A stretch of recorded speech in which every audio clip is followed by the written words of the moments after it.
Hello everybody, I'm Thomas and welcome to another Solo Gaming Sunday stream. This week, D&D edition. So switching it up a little bit from my usual pace. Normally I play, board games, card games. This is not exactly that. I mean, it's in the same realm. This is more of an RPG. It is an RPG. But yeah, I figured I'm going to try something a little bit different. At least attempt to play some solo D&D today. So, with that, I also there's a bit of a theme going on for this session. So it's going to be kind of themed after this one guy named Longmont Potion Castle. If you don't know about him, real quick explanation. He is this, probably call him a comedian. He's a prank caller. This guy has been doing prank calls since like the 80s or 90s. Super funny, super witty guy. He makes these like albums. It's just so funny. And one of the things he has a lot of like really funny names that he comes up with as like pseudonyms to give to people.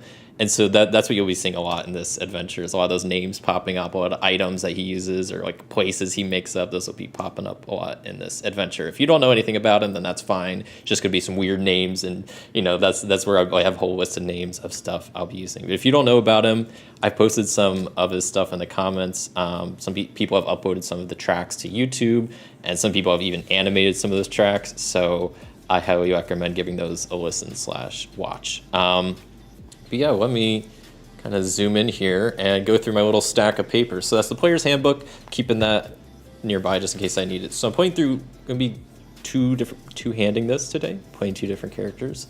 The first one is gonna be Dirk Funk. I'm playing, both characters are gonna be level 5. Dirk Funk is a champion fighter who will put your lip in a definite funk. He's going to be holding a warhammer and having a shield in the other hand. He's got some nice splint armor on. What do I got going on in the back? Yeah, face problems head on, simple and direct, believes in independence is their ideals. They fight for those who cannot fight for themselves. They rather eat their armor than admit when they're wrong. So they got some nice stuff in their inventory and all that good stuff. Dirk's character sheet's pretty simple, so I'll set that off to the side. And then we got Josh. Joshua Smith is going to be a eloquence bard. So all about that music life and a bit on the eloquence side. So they have a rapier in hand, though probably won't be using it too much. Got some stuff on the back about some extra abilities, their personality traits, all that good stuff. Yeah, Josh actually has some spells, and they have a lot of spells because I didn't mention this earlier, Dirk is an orc, a male orc. Josh is a male fairy. So, and because of that, Josh gets some extra spells, and because also I play with getting a feat at first level, Josh took Magic Initiate, so they had even more spells. So they have a lot of spells to start out. Like they have this with just their 6 cantrips, Druidcraft, Eldritch Blast, Mage Hand, Prestidigitation, Toll the Dead, Vicious Mockery, iconic. Got lots of good like first level spells going on here. Detect Magic, Dissonant Whispers, Fairy Fire, Healing Word, Hex, Tasha's Hideous Laughter, all good stuff. Bunch of second level spells, third level spells. I made up these lists. I re-put spells that could be upcast just because that's how I like having it organized. But yeah, whole lot of spells going on for Josh there. I have this handy dandy player reference that I really like. I linked it down below. It's just nice to have. I like having it mainly for the conditions, but it also has other stuff like all the different extra actions you can do in combat and just some other just quick reference stuff that's nice to have by. So the two main tools that I'll be using today to play solo D&D is this first one called UNE, which is Universal NPC Emulator. Yeah. So it's got a couple tables for that. So you roll on this table to get a modifier and a noun to kind of describe the NPC. You'll have like their power level if you want it. And then their main other thing is their motivation. So you roll on these two tables to get an NPC's motivation. Pretty cool, pretty nice for generating random NPCs. So I'll be using that some. I copied a page out of Xanathar's Guide for Everything. This is a core D&D book. It's mainly because they have these nice supplement tables on the back. And one of the tables I like using a lot is the race table to just generate a random race. So pretty neat. The main other tool in solo D&D that I'll be using today is this thing called Mythic Game Master Emulator. So in D&D, you have a Dungeon Master, a lot of other similar types of like RPGs and other games that need a similar role. You'll have Game Masters, and that's what this is intended to do, is kind of replicate that to an extent. Mainly, it's this chart here is the main portion of it, and it works like a fancy Magic 8 Ball. You ask it a question, and you have to give it some odds, like, oh, okay, I'm gonna walk into this room that's supposedly guarded, and then if I walk into the room, I'll ask this: is it guarded? Like, are there guards there? Well, if it was supposed to be guarded, then that's like a near sure, I would say a sure thing that's going to be guarded. You would roll a D100 and just see what the result is based on your chaos rank, which is something that can change over the course of a session or a story. So there's that. So that's used for that. There's random events that can happen, and this gives you what the event's focus is, so like what it's kind of directed at, and then these two tables are used for generating random events. So these will occur a lot.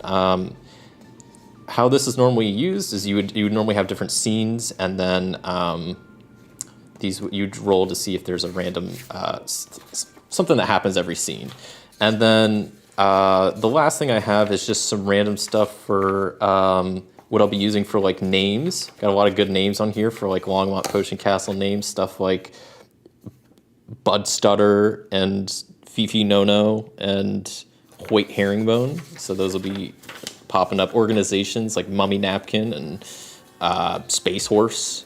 Got items like, you know, the porcupine suit, or like a swamp donkey. Maybe those will be popping up. Who knows? And then a little bit about the town that Dirk and Josh are currently in. It's the town of Bumbledump. Bumbledump is a medium-sized town. They have 3,900 population. They have about average economics. And a couple key places here in Bumbledump is we got the Clown Motel, which is where Dirk and Josh have permanent rooms at and where they're kind of staying at. It's the main tavern in town. It's run by Manny. I call him Mayonnaise for short. He loves it. Goes over like gangbusters. General store, Food and Friends, run by Haywood. And yeah, it's just a general store to get stuff at. And then, of course, there's the potion store, which is called Longmont Potion Castle. And yeah, you can just get some potions there, run by Longmont. So I'll be keeping those off to the side for generating some extra random stuff kind of tied to the theme of today's session. But with that little exposition out of the way, we can kind of just hop right into all this. Bearded Chair, hey, what's up? I'm gonna try, did that work? Hey, what's up? Not much. I'm about to just hop into this adventure and see what Dirk Funk and Josh Smith are gonna be up to and playing a bit of Dungeons and Dragons. I will say, I didn't explicitly mention this earlier, this is Dungeons & Dragons 5th edition, so there are different editions in this game. This is the 5th edition. It's most current, most popular, and that's what I'll be playing today. So where we're going to start is in the Clown Motel. I am going to, real quick, I need to already look up something, I think, but I need to see what I need to roll to see. So the Chaos rank starts at 5. I'm going to track that somewhere. I have a marker, which is cool, so I can just write this anywhere. So I'll do Chaos rank over here. Chaos 5. Is there any juice gas? I'm not sure. I'm not sure what juice gas is, but there might be. Who knows? I got my little figurines here. This smaller one is Josh, the fairy, even though it doesn't look like a fairy. And this taller one with the sword and the shield is Dirk, because he has not a sword. He has a warhammer is what Dirk's weapon of choice is. I feel like canonically, Dirk actually might be more of a monk, but I'm not a huge fan of playing monks, and I really like fighters, so I'm playing a fighter. So, okay. Let me see. I need to actually already look something up. Pull up trusty iPad. I need to look up in the Mythic emulator what I need to roll to see if something randomly happens at the beginning of a scene. So I'm sorry, I should have had this prepared, and I don't. So let me real quick. This will only take a second to pull up. Yeah, I meant to also print out, like, there's this nice page that you can have with all where you can write And it lets you keep track of all the scenes because you also have threads going on. So threads I will also try to keep track of. I have 2 right now that I came up with. I was going to write them down, and I totally forgot to even like print out the dang thing. So let me see real quick what we need to do to roll for a scene. This is not the quickest to just quickly scan here. I'm so sorry. Asking questions, sample scene, threads. Set up a scene when deciding on a scene. Modify the setup. Okay, there it is. You roll a d10 if you roll chaos factor or less. I'm so sorry that took so long, but I just wanted to know. So starting a new scene with Dirk and Josh waking up in the Clown Motel. I'm gonna roll a d10 and to get this started. If you can't see the dice too good, I apologize. I've been trying to mess with the lighting, and yeah. I don't know if that still say, hey, what's up on the screen. So a 4. So it said if it was the chaos ranking or less. So I think, yeah, chaos ranking or less. So something is going to happen. Either it's going to be modified or altered, and it's depending on if it's, I think, odd or even. If it's odd, then the setup is modified. If it's even, then it is altered. Altered means use the logic to figure out what's next. So, okay. So it's just something unnatural is off at the Clown Motel. So, let's see, who runs the Clown? I think it's Joe runs the Clown Motel. I forget who runs the Clown Motel. We'll say it's Joe. You know what? Actually, I'll roll up a random name. We'll go ahead and see who, because I didn't get a Clown Motel owner. So we'll do that first and then see what's on the docket for today. 21. So Hoyt Herringbone is actually who runs the Clown Motel. So I will jot that down because I don't think... No, I said it right. It was ran by Manny. Okay, so we'll say Hoyt Herringbone is there then. And Hoyt Herringbone... Ooh, what are they here for? So they're normally... Well, it's got to be unusual that they're in the Clown Motel. So maybe they don't... I need to even... Let me roll up a random NPC. See who Hoyt is real quick. So I'm going to be rolling 2 D100s real quick to see who the heck Hoyt Herringbone is and what their deal is in the Clown Motel. So 46. So they are a herald. Oh, wait, no, that's the second part. So 46, oblivious, 57... They're an oblivious traveler. Okay, so Hoyt Herringbone. So there's maybe some dude who looks just completely lost as Dirk and Josh kind of pop down in the Clown Motel to see what's going on. And yeah, they see some dude that just looks completely lost. So they go up to him and try to see what his deal is. Does Hoyt have some like quest for Dirk and Josh? And that's gonna be my first question to the fate table. So let me get my ducks all in a row here before I go picking up the phone.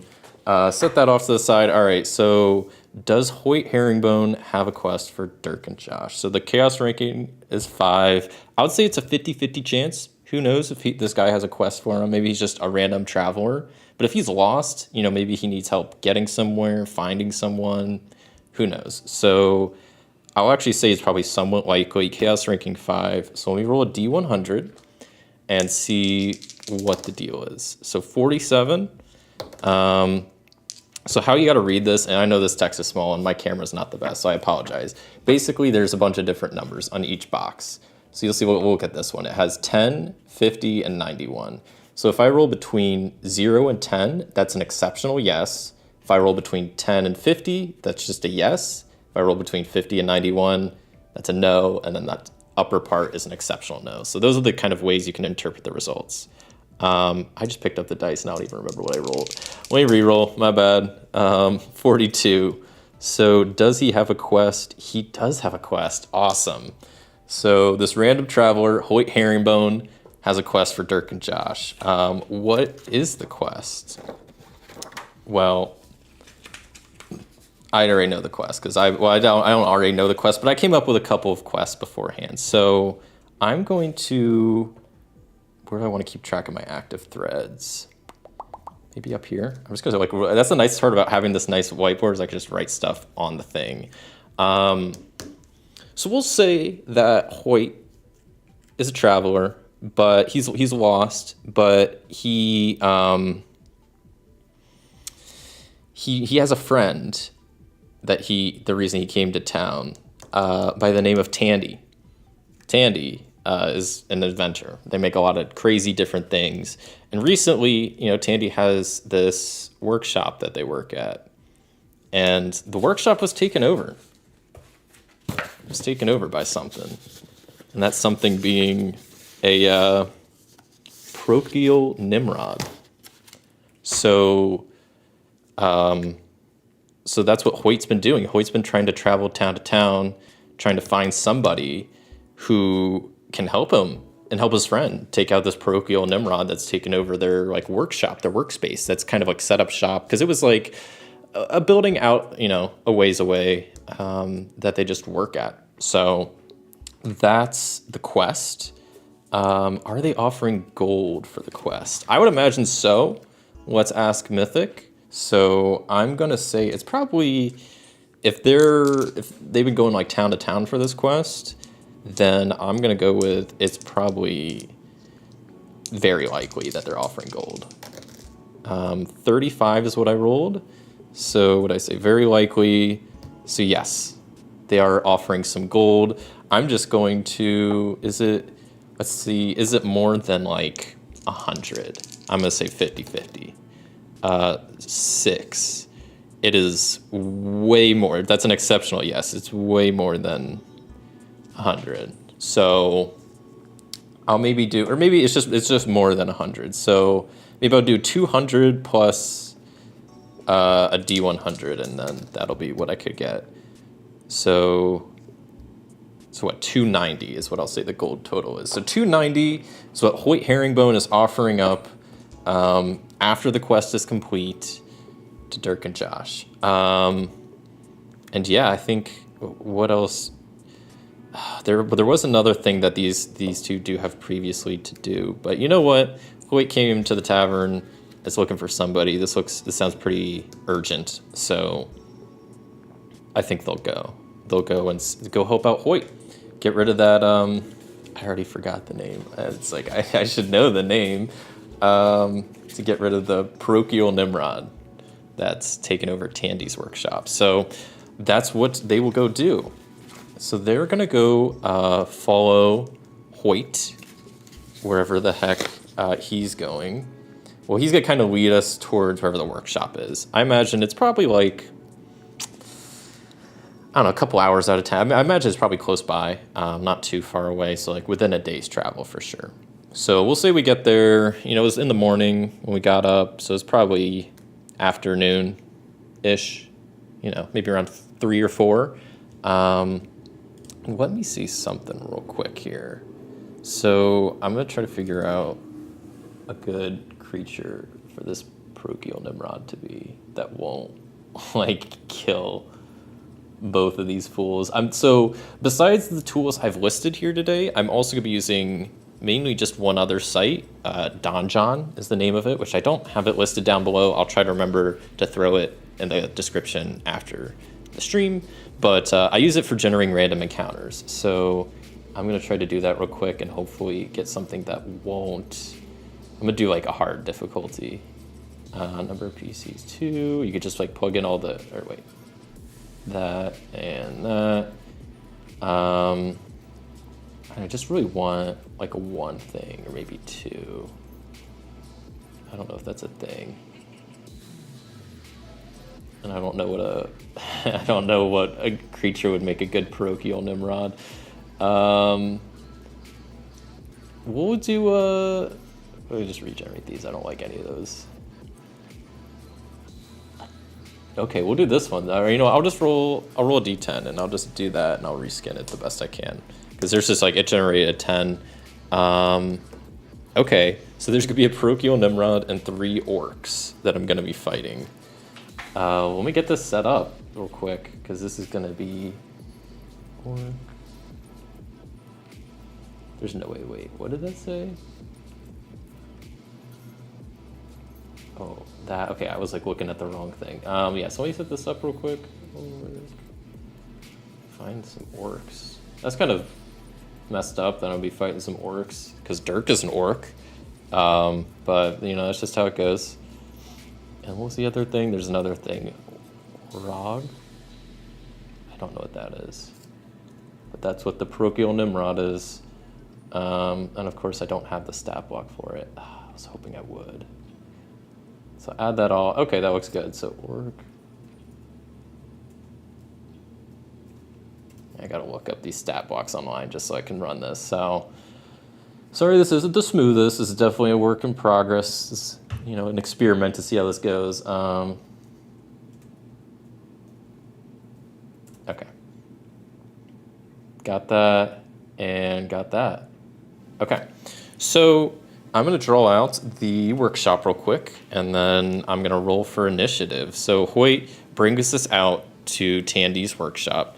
It's kind of out in the woods. It's like a little just secluded area because, I don't know, they have a lot of like tools and other stuff that might make a lot of noise. So they're like, yeah, they just like the nature, I imagine. So they're just kind of, yeah, out away from town and whatnot. So we'll say that the workshop is, I don't know, maybe also make sure I don't draw it off the screen, but I don't want to just draw like a rectangle and that's it. So we'll have it something like this.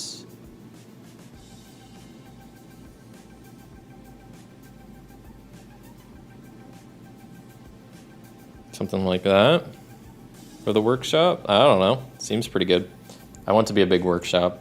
And yeah, we'll just say there's some big double doors at the front. That's like the main entrance. So then the question brings up, I mean, I'm about to roll for initiative, but I guess I could try to find, yeah, wait, let me look. Let me see and ask Mythic. So first, I guess this is a new scene. My chaos ranking, I think, went up, to be honest. So chaos ranking went up. I want to ask Mythic, besides this front door, is there any other doors that I could possibly break into Tandy's workshop here? So let me see. I'm going to see, it seems, well, I could just ask. If Hoyt might know, I mean, I guess I can just look, but I'll just, let me just, 39. I'll say it's unlikely. There is a back door. I don't know if that would have let me get the jump on them, but that's good to know.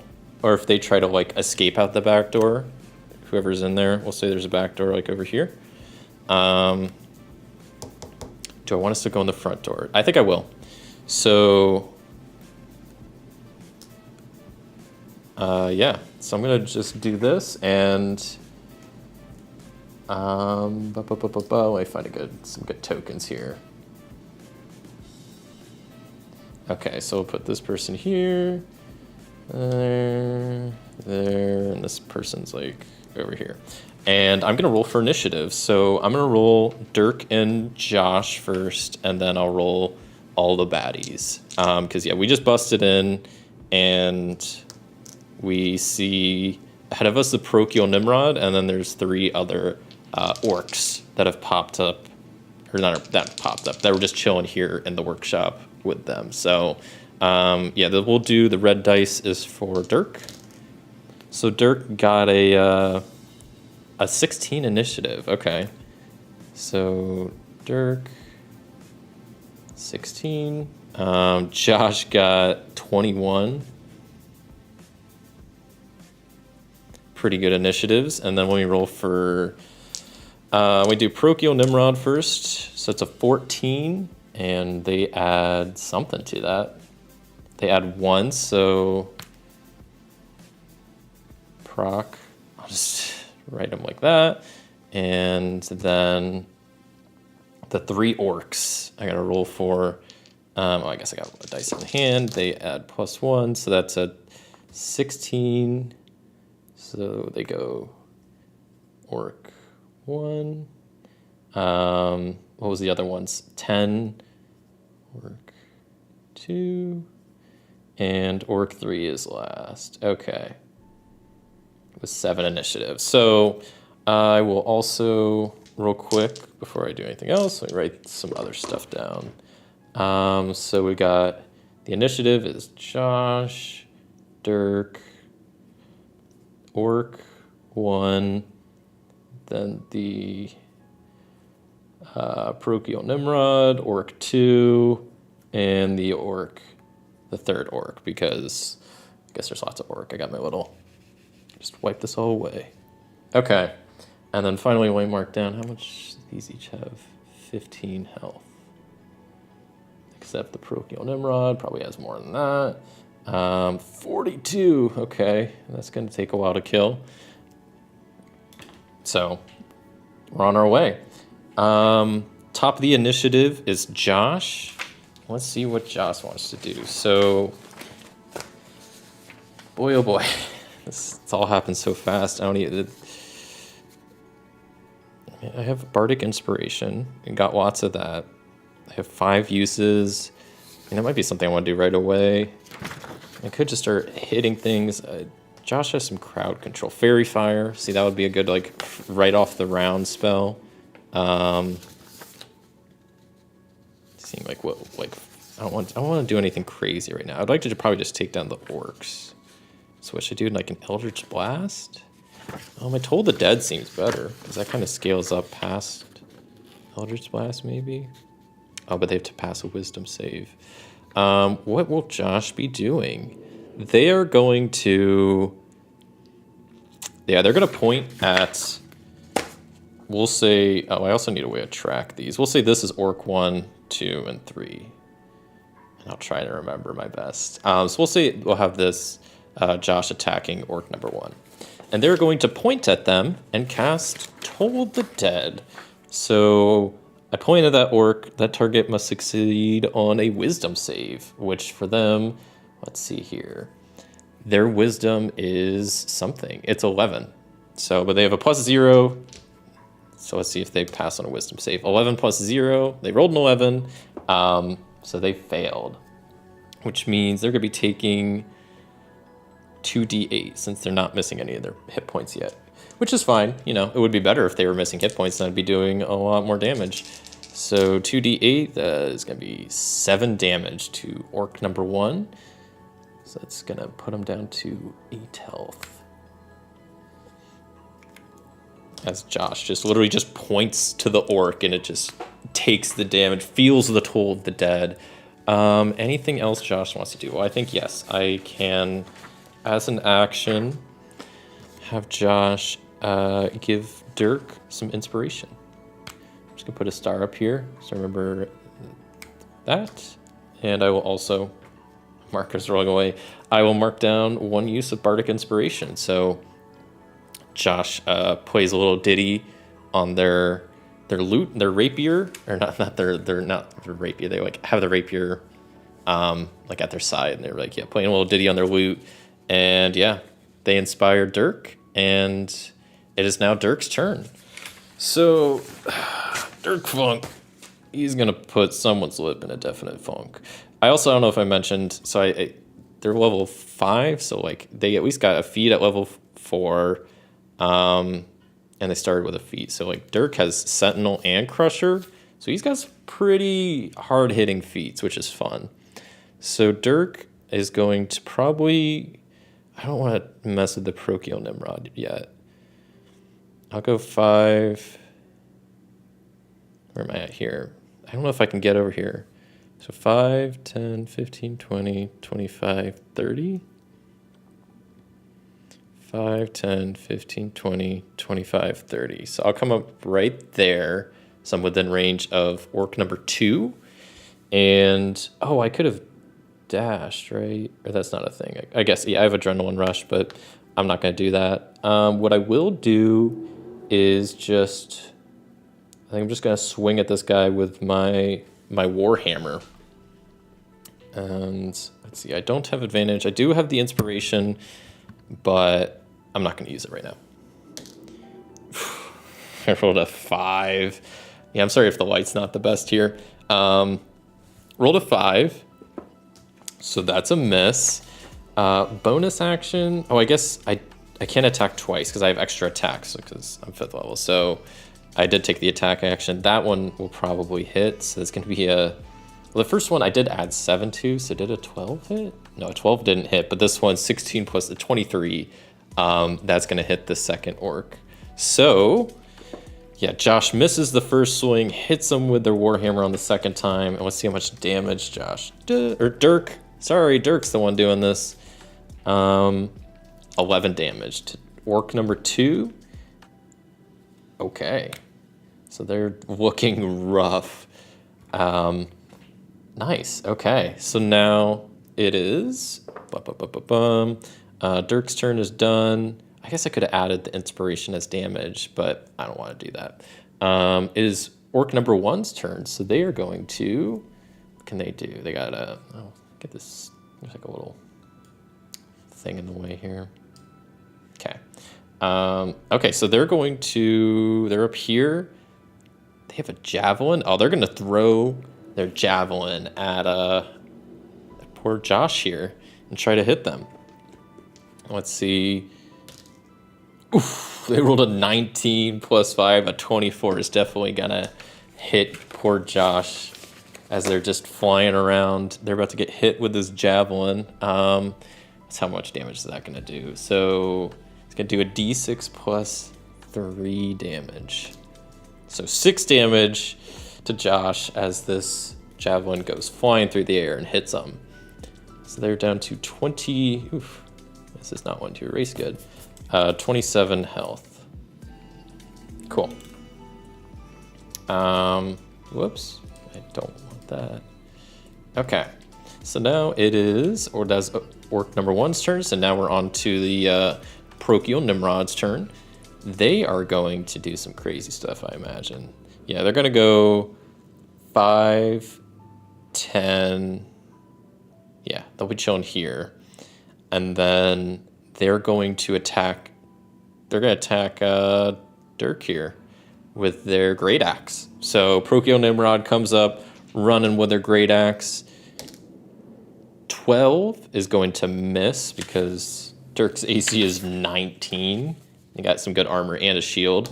Parochial Nimrod's going to try to hit again and miss again. So that's it for their turn. Orc number 2 is this one is going to swing at Dirk with their. They also have a Great Axe. So 2 plus 5 is a 7. So that's going to completely miss. It's going to miss Dirk. And now we're on to orc number 3 over here. I mean, they're right in line with Josh. So I think another javelin is going to go flying through the air at poor Josh. Oof, that went flying away. I didn't even see what it rolled to. Okay, this time it was a 4 plus I think they only had 5. So yeah, that's a miss. So another javelin comes from this orc. Josh just kind of flies out of the way and ducks out of there. So then we're back to the top of the order with Josh. And what is Josh gonna do? That's a good question. See, the thing is, Josh has so many spells, which is cool, but almost a little overwhelming. Oh, Hex. I should have hexed. I'm gonna Hex. Bonus action. Hex. Who should I Hex? Orc number 1. So orc number 1 is going to get hexed. I don't even know how to. I'll circle them for the one that's hexed. And what does that mean? That means I get some extra, an extra d6 necrotic damage whenever I deal damage to them. Cool. And then that was my bonus action. Let me mark off my spell slot. Jeez Louise. That was a 1st level spell. So, boom, casted Hex on that orc, and then I will probably just do something, do cantrip maybe. I'll Toll the Dead. I'll point, have Josh point at that orc way over here and cast Toll the Dead and have him make a wisdom saving throw. I believe it was just a +1. It doesn't matter what it was. They rolled a 4. So that orc is going to fail. So that means they're going to take 2d12 necrotic. Or sorry, 2d12, necrotic, plus my 1d6 necrotic from my Hex. So, This is a total of 21 damage. It's just going to wipe out orc number 1. Boosh. Dead as dead. Just take them off the map. I'll keep them over here in case I want to like loot the body. Probably won't have anything good. And then what is it? If it drops to 0 HP, I can use a bonus action on another turn. So I can't do that this turn. Okay. So with that out of the way, bonus action done. That's going to be it for Josh's turn. Back to Dirk. Dirk is going to swing at this orc over here with their dang great axe. Or sorry, the warhammer. That's what Dirk has. It's trusty warhammer. So let's go. I think so I play with this house rule also that you can take minus proficiency bonus to hit, and then if you do hit, you can do ×2 proficiency bonus damage. So I'm gonna do that, I think, this time. I don't know if any of these dice look better in the camera, but I'm gonna add that bardic inspiration that Josh gave me, which is a D8. So D8 added to my D20, but I'm also going to -3 from this. I'm trying to hit them. So that's a 14, 20, -3, 17. Does that hit? Excuse me, that does hit.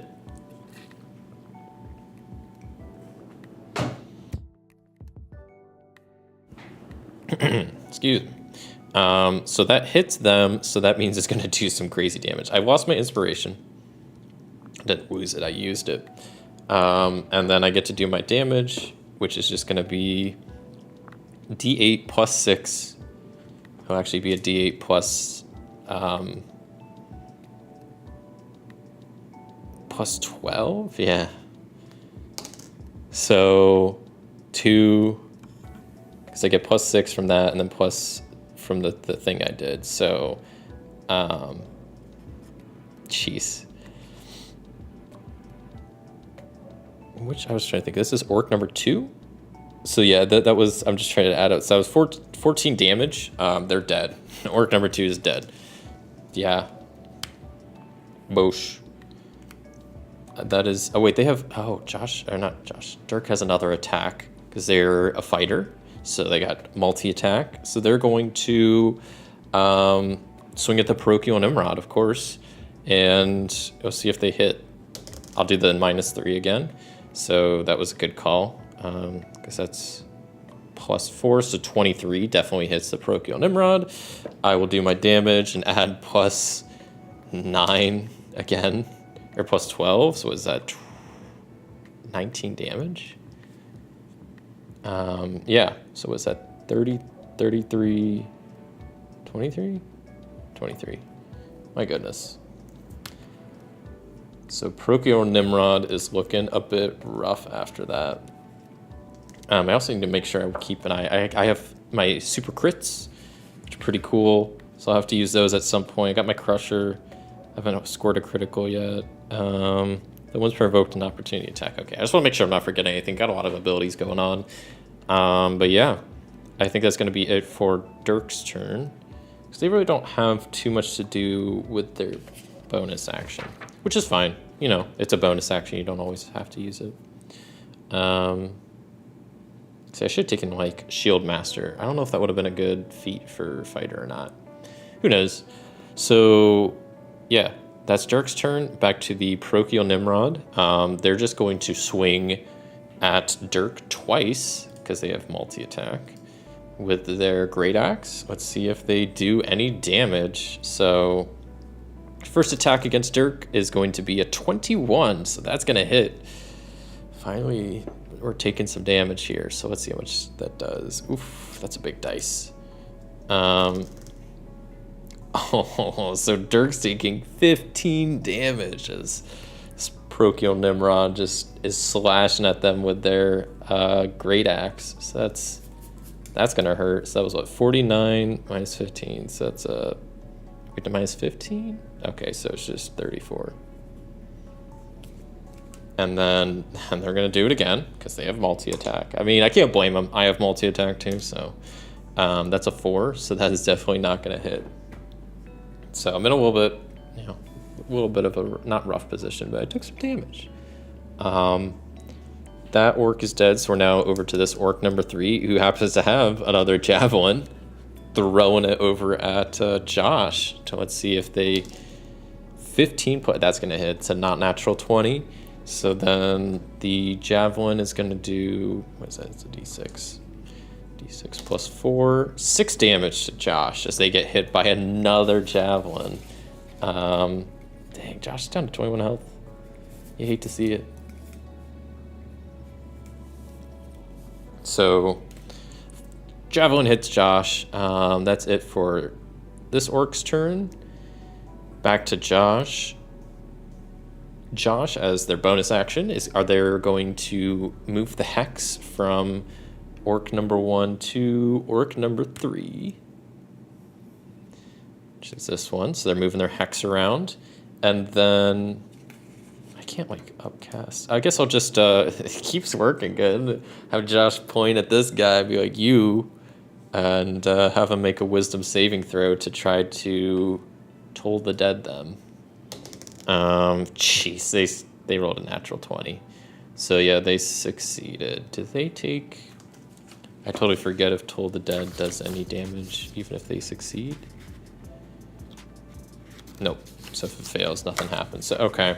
Yeah, Josh tries to point at this orc, and the orc just stares back. Nothing happens. Over to Dirk here. So I think Dirk is just going to keep on swinging. They could use their action surge. I don't know if I want to use it yet. I mean, I only get that once per long rest. So that's something I kind of want to save. I have second wind. I don't really need that right now. So yeah, I think I'm just going to swing at this parochial Nimrod again with my my Warhammer. I'm gonna do the -3 thing again. Okay, maybe I shouldn't have done that. So 9, yeah, that's not gonna hit. First attack misses. Second attack's rolling all over the place. So what do I add? +4. So at the 13, I think that misses. Yeah, that misses. So yeah, both attacks from Dirk just swing and miss. I could use action surge. I'm not going to. No, I'll pass. Parochial Nimrod is going to once again swing back at Dirk now because they're just sitting there like an idiot after missing their attacks. That's gonna hit. That's a not natural 20 to Dirk. So, no, that is sadly the wrong dice. Okay, good. They're only doing 6 damage. That hit, but they are going to be attacking again. So let me bump this down to 28. And then let's see if the Parochial Nimrod's other attack, if it hits. So a 9 plus 5, that does not hit. So the second attack misses. Good. That's something. So now we're on to orc number 3's turn. That's this one over here. They are going to pull out their last javelin out of their bag. Throw it at Josh. It's the last one they have. But let's see if it hits. It misses. That is a 2. So just flies right by Josh as they're just still chilling by the door. Josh is not moved at all. Fair enough, though. He doesn't need to move. So orc missed. Back to Josh at the top of the order. And I think Josh is going to... First, they're going to inspire Dirk. Inspire Dirk. Give him some Dirtic inspiration. Bardic inspiration. Play a little ditty on their lute. And then let me mark down that Dirk is inspired again, because I will forget. And then as their action, because that was their bonus action to give Dirk inspiration, as their action, I want to do Toll the Dead again. Let me see real quick if I got some like crazy higher level spells. I don't think I have anything good that does damage. Oh, I should have cast Aid at the beginning of the day. I meant to do that. Totally forgot. I took motivational speech. I haven't used that yet. Yeah, I'll just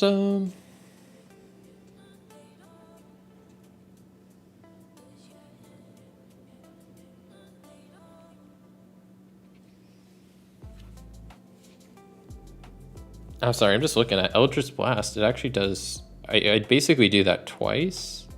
It seems like it'll be better than... I don't know, would doing an Eldritch Blast twice be better than a Toll of the Dead once? I don't know. I can't do that kind of math in my head right now. So what I think I will do is instead classic point at that orc and have it do a wisdom saving throw to try to survive the Toll of the Dead. That is a 5 plus, what do they, I think they only had like 0, so they failed. So they're gonna be taking some buku damage from the Toll of the Dead. I believe it's 2d12 because they already have taken, oh no, wait, they haven't taken damage yet. So they're taking 2d8, but they're also taking a d6 because of my hex. All right. Let me triple check I'm doing everything, not making any mistakes here. Yep, d6 because of hex, because I cast it as a first level. So whole bunch of dice here I'm rolling for Josh's Toll the Dead plus hex. And they rolled a 12. So not enough to take out the orc, but it only has 3 HP left. So that's a pretty good attack. So we're back to, let's see here. Let me put these dice away. Just have random dice out. Josh inspired, Told the Dead, and then they, yeah, that's it for their turn. So now we're back to Dirk. Dirk is inspired. So they're definitely, at least with that their first attack, because they're just going to keep attacking the Parochial Nimrod at this point. They've committed to that, and I don't blame Dirk. I mean, they're in a really just battle to the death. So they're going to attack the Parochial Nimrod with the inspiration. I will be taking the -3 to try to add the +6. So 23, so not natural 20 plus my 7. Yeah, that's definitely going to hit. So first one's going to hit. I used my inspiration up, but I at least wanted to hit once. Let's see what kind of damage I do. I guess I could have kept this and I just add 12 to this. So 13 damage. Parochial Nimrod still alive. They got 10 health left. And then I still have another attack. I'm not going to take the minus this time. I'm just going to roll straight up. Whoops, this one over here. So an 8 plus a 7, 15. Does a 15 hit? No, it does not. This Parochial Nimrod happened to be in plate armor, so that was my mistake, I guess. So yeah, Josh hits Dirk hits the first time, misses the second, and is now the Parochial Nimrod's turn, and they are just gonna keep swinging their great axe at Dirk. First time, 16, that's gonna miss. Second hit, 17, also gonna miss. So they're just going ham, trying to swing at Dirk. Dirk's just juking them left and right, I guess. I don't know. Back to orc number 3, who's barely alive at this point and out of javelins. So they're gonna go 5, 10, 15, 20, 25. I don't know how far they can actually move. I assumed it was 30. Yes, 30. 30. And they're gonna swing at Dirk with their great axe. And that's gonna be a 14 to hit, so that is gonna miss. Try to sneak up on Dirk, but Dirk's a little bit too aware of what's going on to be snuck up on like that. So that was it for orc number 3. We're back to Josh, and Josh is gonna try to finish off this stupid orc over here, point at them again, and have him make a wisdom saving throw for Toll the Dead. 11 plus a 0, that fails. So I assume they're dead. So they're taking the D8. No, they're injured at this point. They're so dead. They're so dead. I don't think there's any way they survive this, because they take 2d12 plus the d6 from the hex. I rolled pretty low. I only rolled 10, but they only had 3 health left. So orc number 3 is down and dead. Boop. That was my action. So I still have my bonus action. So bonus action, I'm going to move the hex from the dead orc onto the Parochial Nimrod and keep that hex chilling there. to get that extra damage off. It only helps me. It doesn't help Dirk, but it only helps Josh. It doesn't help Dirk, but yeah. So that's it for Josh. Let's put this all away. And then back to Dirk. Dirk is just going to swing again with their Warhammer. I'm not going to take the minus bonus this time. I'm just going to just roll. Okay, so that's a 21 to hit, so that's definitely going to hit. Roll my D8.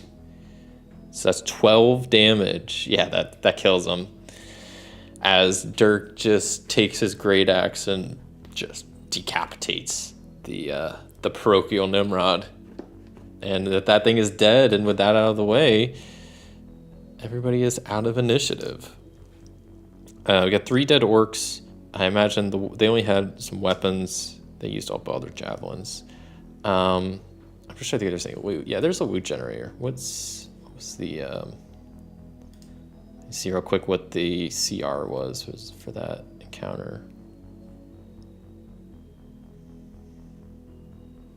Got 3.5. I don't know if that's right. We'll do 3. Did we find any treasure? Let me roll on this table to see what treasure. See if that parochial Nimrod had any gold on them. They had 11 gold. That's it. So I guess Josh and I will split the 11 gold. We each get like 5 and 6. So we'll say Dirk will take the 6. So boom, and 5 gold. Okay. So workshop, I think, is clear at this point. These orcs are gone. Dead. Parochial Nimrod, dead. We're moving right along. So at this point, was Hoyt? I imagine Hoyt was probably just waiting outside for us to clear it out, because that didn't take too long. That only took like a couple of minutes in totality.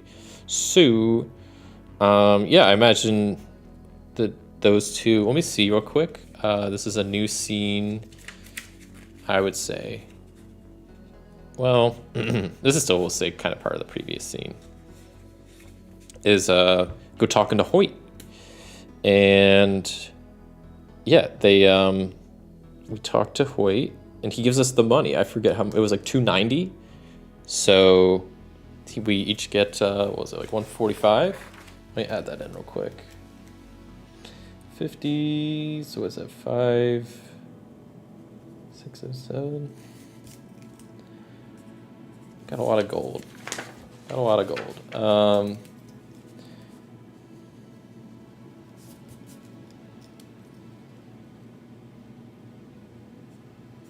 Okay. So parochial Nimrod taken down. Hoyt Herringbone at this point is pretty happy. Gave us our gold. He also has another item for us. The Nimbostratus Zacket. So thank goodness I don't know who should take that. I'm gonna give it to Dirk. Dirk will take the Nimbostratus Zacket.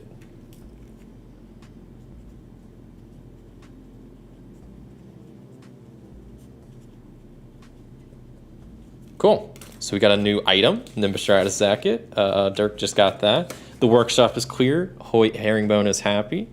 And I don't know. You can just see it's still not super late in the day. So I think by the time we get back, there'll still be a bit of daylight left. I'm trying to think of what Dirk and Josh are going to do. Well, we'll just have them go to the Clown Motel, grab a drink, and see what's what. So how Dirk and Josh normally get stuff like quests and whatnot is through the postmaster. The postmaster, he's a real straight shooter. He delivers quests to Dirk and Josh at the Clown Motel. So I think what they'll probably do is go there and wait for the postmaster to come by and see if they have anything for him. There was something that maybe they could just do tomorrow. It was the postmaster came by a couple days ago and told them about this don't even know how to describe it. Like I don't know. I'm trying to think of the words. There's probably a bodyguard mission, but they basically have to follow a caravan of supplies that are being transported, and just to protect it. So that was kind of the mission. So I think that's what they'll do tomorrow. But for now, I'm gonna wipe this down, and yeah, let me real quick see. We'll have the chaos ranking go up because that was a pretty chaotic scene, and have them head back to the Clown Motel to grab a drink and just probably, unless anything crazy happens, chill out for the night. Well, something crazy is gonna happen. I think the scene just got modified, altered. Altered is the even one, right? I always forget.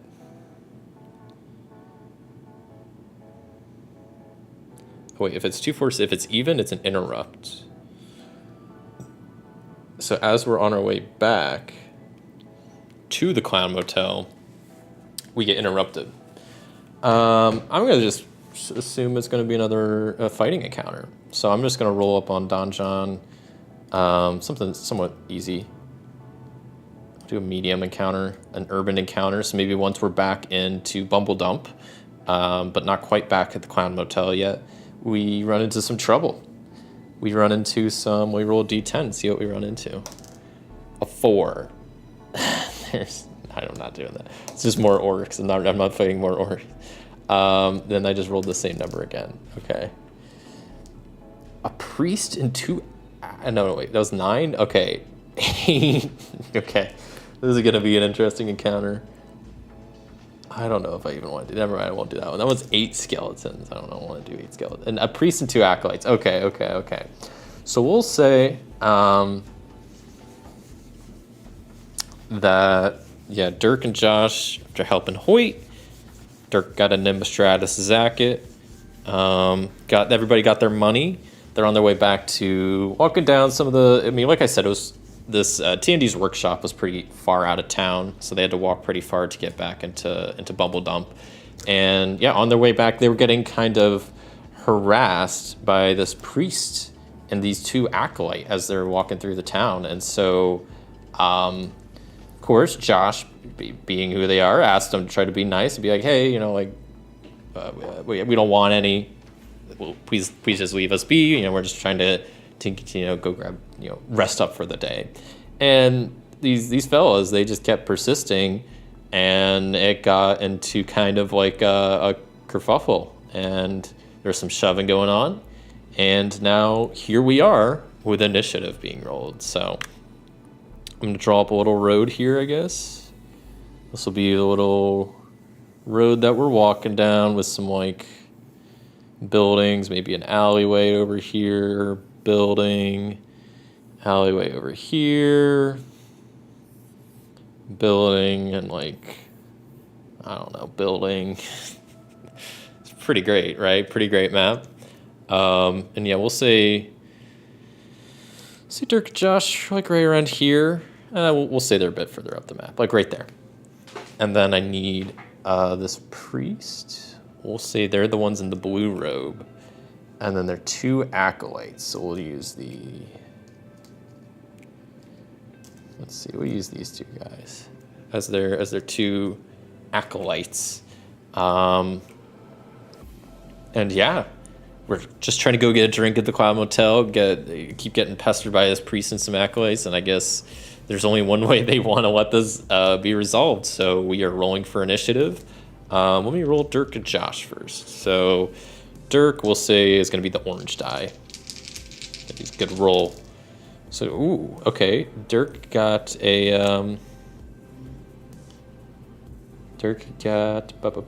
plus 0, so a 17.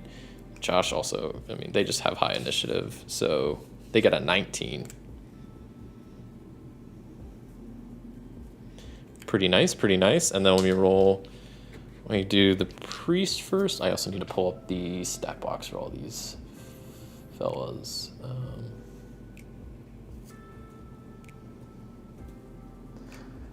Yeah, like I kind of wanted to like prepare some of this printed out so I didn't have to like look up the stat box, but then it's like, it's not as random, you know? I wanted to keep it kind of random, but to do that inherently, I don't know, I need to like just look stuff up, which is unfortunate, but if you'll bear with me, I'll just try to make it as quick and painless as possible. So let me roll for the priest initiative real quick.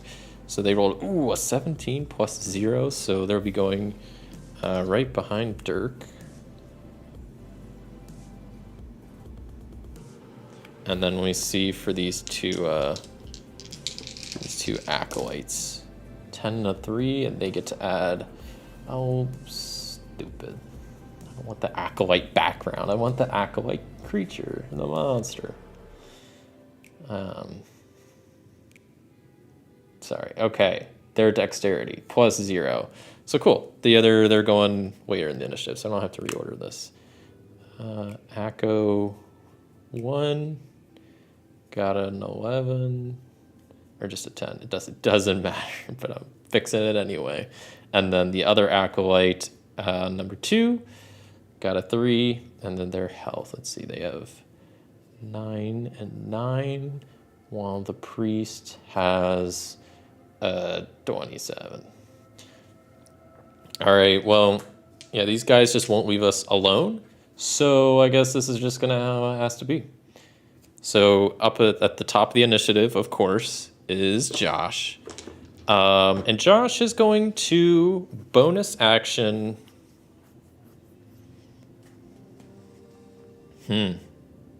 Bonus action, spend a first level spell, and Josh is going to cast Hex on the priest.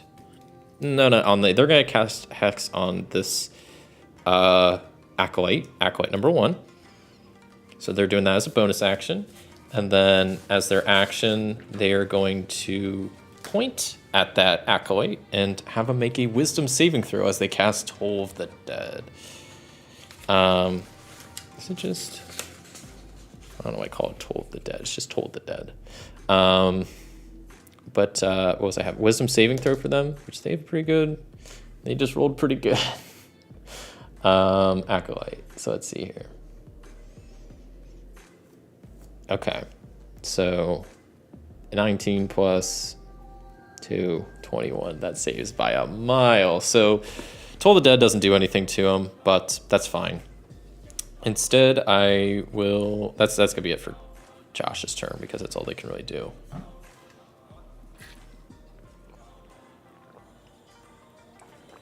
All right. So now we're back to Dirk.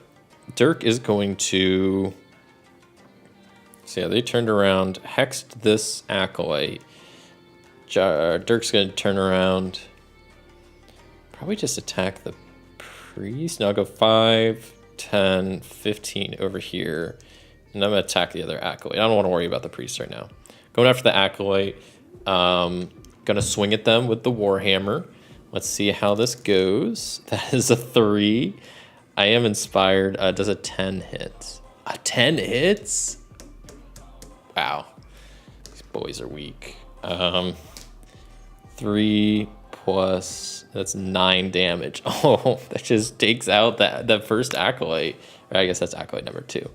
Yeah, one swing. That acolyte goes down. And I guess I still have my other attack. 15 plus, this would be a 22 to hit the priest. Does a 22 hit? Yeah, 22 hits. So that time it's only going to do 7 damage to the priest, but the priest also has a lot more health, so that's all right. All right, so that was Dirk's turn. Dirk is still, they didn't get inspired yet, that's all right. Okay. So now next in the order is the priest, and the priest is going to attack with their mace at Josh. So let me go ahead and 14 plus 2 is a 16 hit. It does not. Priest swings and a miss with their mace and aren't able to hit Dirk. So now we're to the first acolyte. That acolyte is going to do something cool. They're going to attack with their club. This one is going to come, we'll go 5, 10, 15, and have them attack Josh. Does a 12 hit? A 12 does not hit Josh, so swing and a miss with their club as, yeah, this, I don't, these fools are going to go down quick. So can I still do...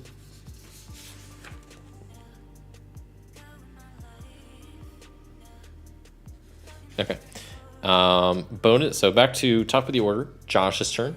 Josh is going to Bardic Inspire Dirk. So let me go ahead and mark that down. I'm using another Bardic Inspiration as Josh plays a little ditty on his lute to inspire Dirk. So that's done. Then Josh is going to point at this acolyte, boom, and have them make a wisdom saving throw as they cast Toll the Dead. This time they are going to fail because they got an 11. And have they taken damage? They have not. So they take 2d8. 2d8 plus the d6 from the hex. So that's some good dice right there. That is 15 damage, more than enough to wipe out that acolyte. So 15 damage, boom. Acolyte down. I already used my bonus action, so I can't move the hex this turn, but that's okay. They're still hexed. Okay, so then I think that'll be it for Josh's turn. Yeah, so now we're back to Dirk. Dirk Funk is gonna put this pre-slip in a definite funk, and with their Warhammer, of course. So they're gonna swing at them with their Warhammer. 12 plus 7, that's a 19, definitely gonna hit. Do my D8 plus 6, that's 13 damage to the priest. It's gonna hit him decent amount. And then I'm gonna do it again because I have multi-attack. So 18, does an 18 hit the priest? It does hit the priest, so they're taking some more damage. 7 damage. I did minimum, but that's enough to exactly take out the priest. And with that, we are out of initiative. Since I was, let's see, who did I toll the dead? The acolytes are probably really dead, but this priest, I think I would have tried, since I was meleeing them, I'm going to try to actually knock them unconscious. And so we're out of initiative. I think I have, let's see, Dirk has some hempen rope in their bag. So they're going to take out like 10 feet of that and tie up this priest. We're going to tie up this priest and they could maybe try to wait until he wakes up. Yeah, he just tried to knock him unconscious. So we'll wait. We'll wait like an hour. See if this priest wakes up. So I guess at this point, this might be a good question for Mythic. So the priest, after maybe say an hour or so, wakes up. Were they following us for a particular reason? That's what I want to ask Fate. Were they following us particularly? I guess maybe it would be a better question. Like specifically Dirk and Josh, were these priests and acolyte following us? Let me get a D100 here and ask the Fate chart. I think it's maybe, I really don't know. So maybe 50-50, the current chaos ranking. What I get? 80? No, they weren't following us in particular. They just happened to harass us to the point where we had to kill their colleagues. That's totally normal stuff. So why though? That's what I want to know.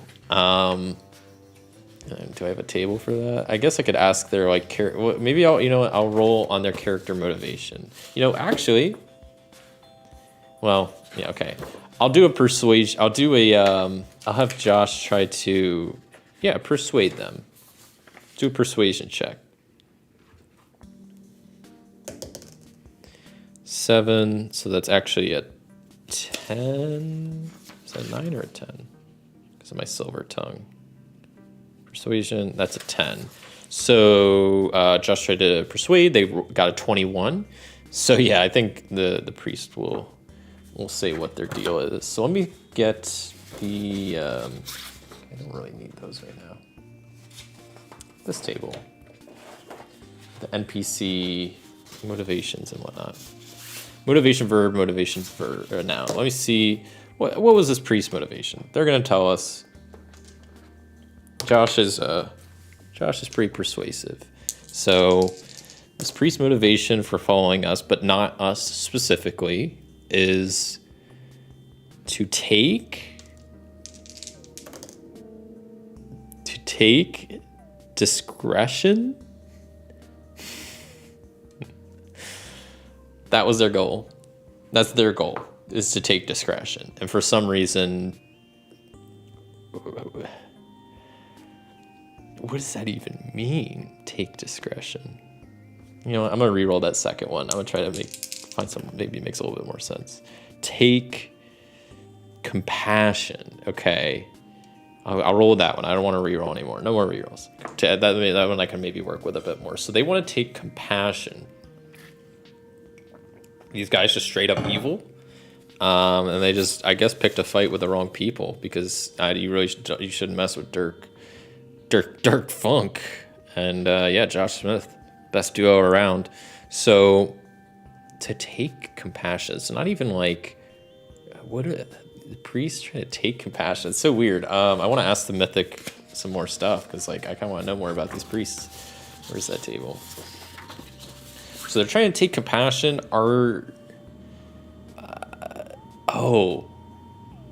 This is an organization. I need an organization name.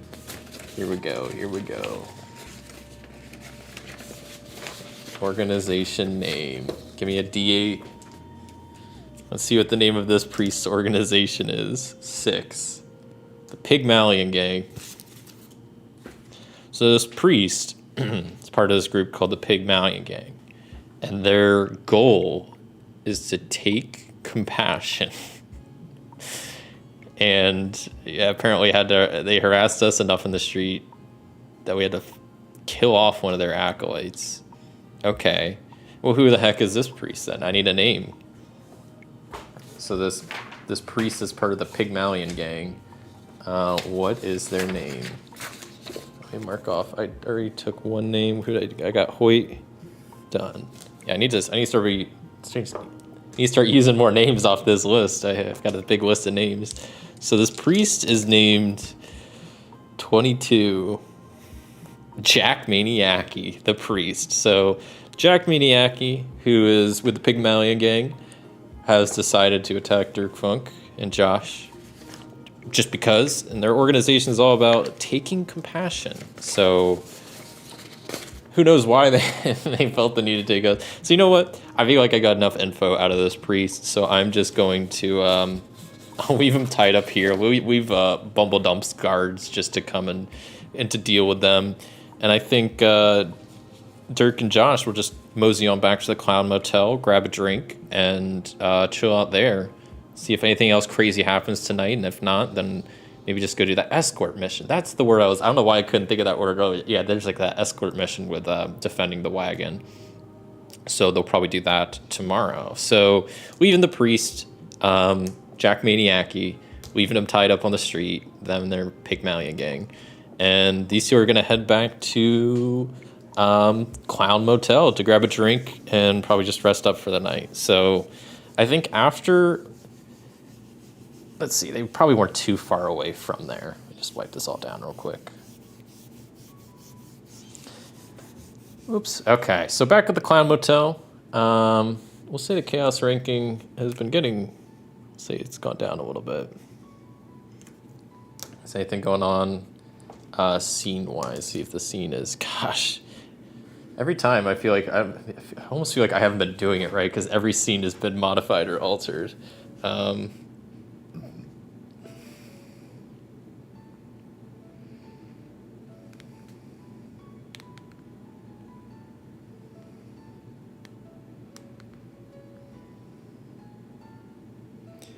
And then if it's an odd number, the scene is an altered scene.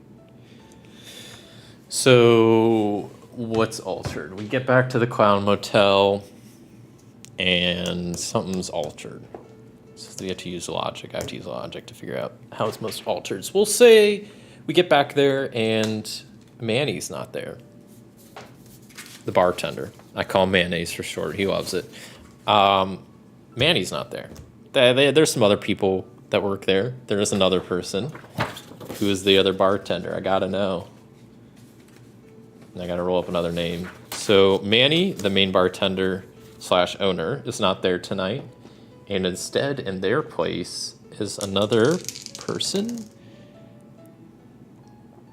18. Gopher Bone. So we got Gopher Bone working at the bar. Let me see real quick what, where the heck is this? Got too many papers. Let's see what race Gopher Bone is, because you know what? Everybody's a human, and this is D&D. So I bet it's gonna roll human. 59. No, Gopher Bone is an elf. So cool. There's an elf behind the counter, serving to the guests of the Clown Motel, and giving them drinks and whatnot. Let me write down real quick on this paper so I remember who everybody is. Hoyt Herringbone was the traveler. Then we had Gopher Bone. Works at Clown Motel. And then who was the other one? Jack Maniaci. Priest. That's... Whoops, I just... Whatever. With Pygmalion Gang. Okay, good enough. I just want to make sure I know who's who and which names I've used. So, yeah, Gopher Bone. Manny's not at Clown Hotel tonight, but Gopher Bone's there. So, each of us go up, probably just get some drinks, get some food. We mark off like, say 2 gold for each of them to go grab some drinks and food. You know, give a bit of a tip to good old Gopher Bone. So we do that real quick. Okay. So they get their food and drink and whatnot and are enjoying their evening. I'm trying to think if anything crazy happens. I mean, I think it's just a normal night. Nothing crazy needs to happen every night. So is this paper? Oh, I don't really need that. Okay. So I got so many papers everywhere for this. It's crazy. So with that, yeah, I guess let me ask Mythic. Is there anybody? It seems likely. We'll have a little bit of fun here. So Mythic current chaos ranking is 6. Is there anybody playing any like card games or dice games? Or gambling, I guess is my main question in the tavern tonight. I think that was a 6. I think it's probably somewhat likely. And we'll say likely. And I rolled a 2, which is an exceptional yes. So that means there's probably people playing cards that maybe, you know what, exceptional yes. So maybe that's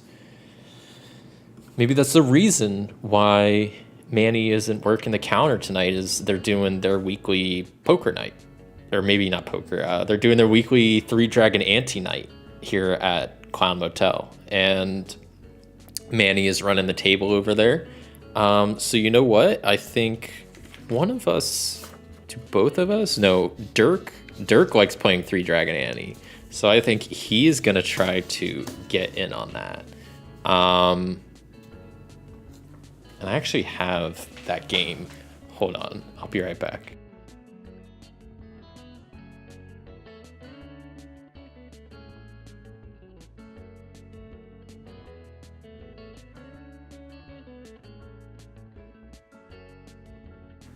Okay. So this is an actual game. I don't know if I didn't know this, for a while.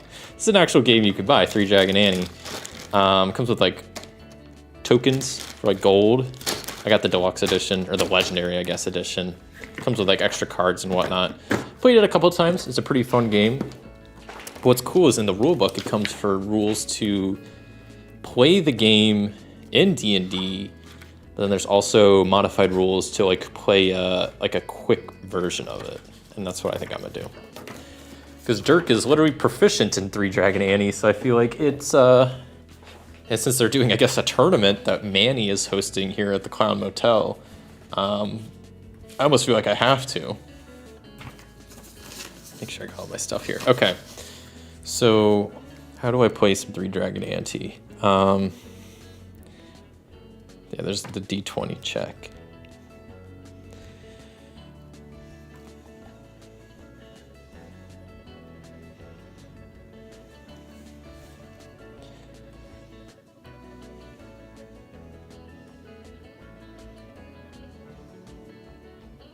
So it's a sleight of hand or persuasion check. Okay.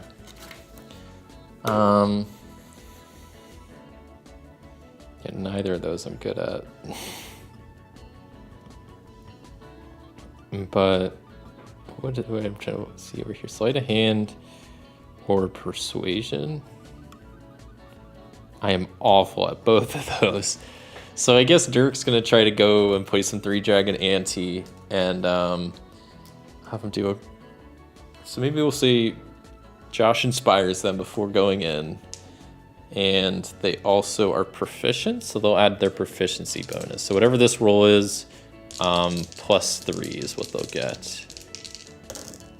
Oh, I don't know how easy you could see that, but that was a natural 20.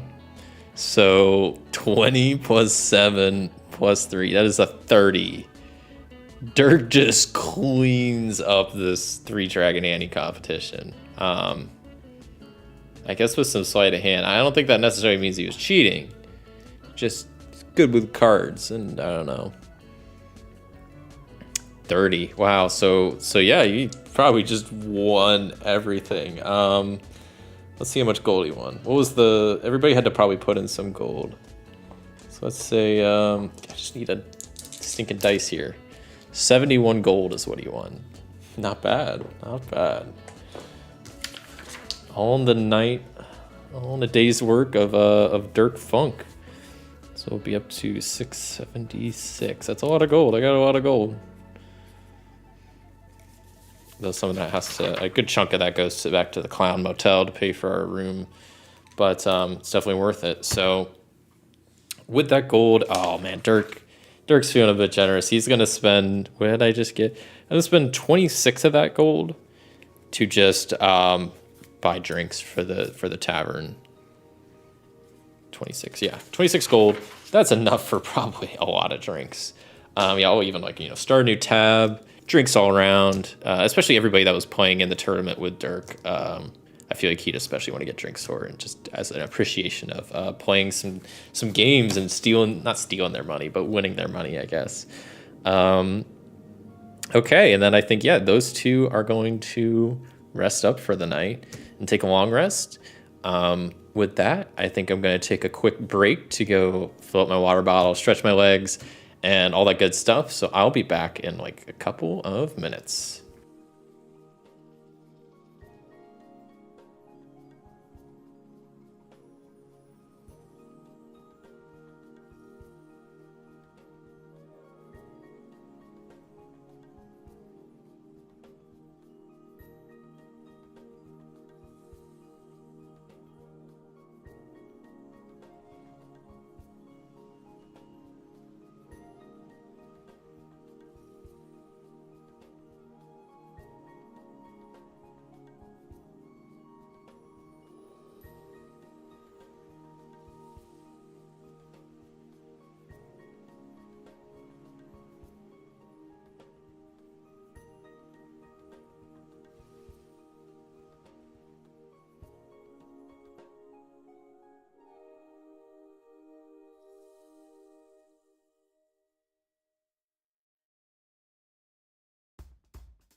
Hello, everybody. Welcome back to Soul Gaming Sunday Stream, Dungeons and Dragons edition, with this, Longmont Potion Castle theme. So I got Dirk Funk and Josh Smith running around, getting into trouble with some members of the Pygmalion gang, winning a 3-Dragon Annie tournament with Manny at the Clown Motel, having a good time, doing lots of good stuff. So they just rested up for the night in their rooms at the Clown Motel.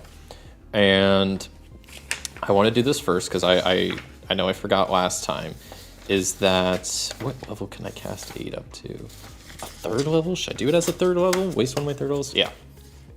So after Josh and Dirk wake up, I'm going to have Josh cast aid on both of them as a 3rd level spell, which means they both get 10 temporary hit points. Pretty sweet, should be good in case of any trouble. The chaos ranking as far as mythic stuff goes, I would say is probably at a 5. Say chaos ranking of 5. We go ahead and see if this initial scene is modified or altered in any way. I think every single scene so far has been either modified or altered by Mythic's thing. So it's even. I always forget. This is an interrupt. Entirely different, unexpected scene than was seen with setup. Characters on the way to a scene. It was interrupted. Okay, so we wake up. Dirk and Josh. We go out to the hallway. Our rooms are right across from each other, so kind of wake up at the same time. We got a schedule, they got a schedule. It's a thing. I keep saying we. I kind of assume like Dirk is the main character here, and that's kind of like if I say I, usually it will probably be in the headspace of Dirk. I think more of Josh as a companion. So sorry if I misspeak at times, but they head down, and they're interrupted by something. And now what is that they're interrupted by? Well, that's a good question. What could possibly be going on in the Clown Motel?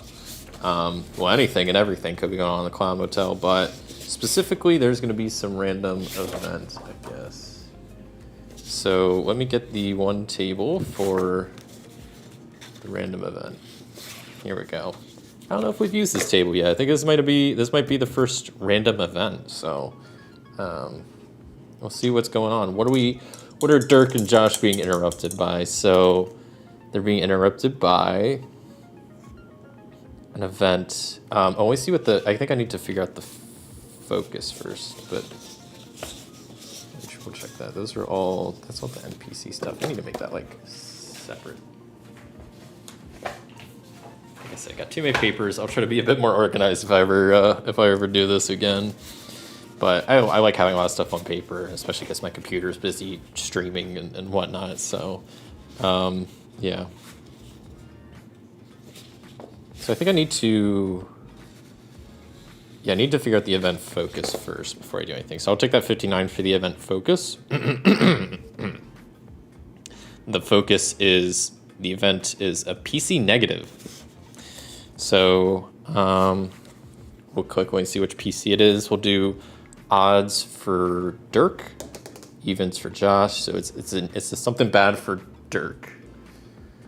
So what is it? Well, what's the event? Well, that's a good question. Let's find out. So this random event, we walk down in the Clown Motel, and something bad's happening to Josh. So 78, cruelty. Oh boy, it's gonna be quite the morning if you wake up to cruelty and a path. What? A cruelty of a path. I always forget you can add of in between. That kind of make a bit more sense. So cruelty of a path. Cruelty of a path. It's related to Dirk. Cruelty of a path. PC negative. So I feel like that could be something with Dirk's backstory. Cruelty of the path. Or cruelty of a path. So I think maybe there's some bad event that happened, that some path that Dirk took in the past, and he's now having to face the consequences of that path, or he at least is reminded of it. So let's see. He sees somebody. I mean, the scene is interrupted by somebody who sees him because it's interrupted. So it doesn't, the normal scene would have been going down, getting some breakfast meat, doing whatever. But no, let's get a name. Who is interrupting? Who is this person that is a cruelty of a path? 10. Duncan Cocker. So Duncan Cocker is showing up.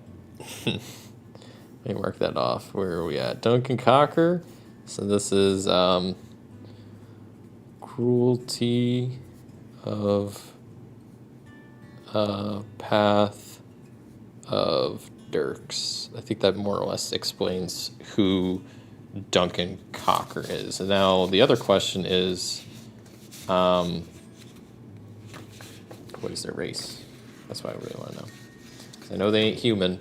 Or they might be, but how do I keep losing? I have like one page with the race stuff, and I somehow keep losing it in the midst of all of these. It's kind of ridiculous. Once again, I apologize. There it is. So when we roll a D100 to see what the race of Duncan... Is this Duncan Cocker? Duncan Cocker. 36. They are human. So Duncan Cocker is a human from Dirk's past that is bringing up some bit of cruelty. Okay. Good to know, good to know. Let me get these a little bit more organized so I know what I'm doing here. Get that out of here. This is all mythic stuff, and this is all... It's all... there we go. Put that up there for the NPCs. Keep this all around for mythic. So, okay. So Duncan Cocker's here. Bringing up some cruelty of Dirk's past. Now, what is that cruelty? I don't know. I almost want a cruelty of path. What in Dirk's past? So he was in the military. So maybe he faced problems head on, independence, cruelty of path. So maybe I eat my armor rather than admit I was wrong. So maybe there was one point in his past that he was wrong, didn't admit it. And Duncan Cocker is the evidence of that. And has now just showed up at the at the Clown Motel to confront Dirk. So yeah, we'll see. Just say Duncan Cocker is a human who was maybe an acquaintance, a soldier that knew Dirk, and yeah, he's bringing up some cruel past stuff with him being here.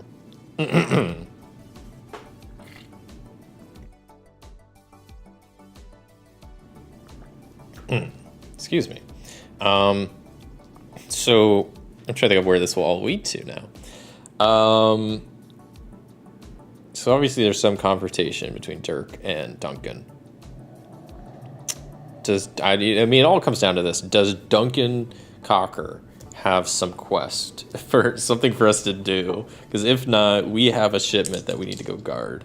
So I'm gonna ask the fate chart. We're at 5. I'm gonna say unlikely.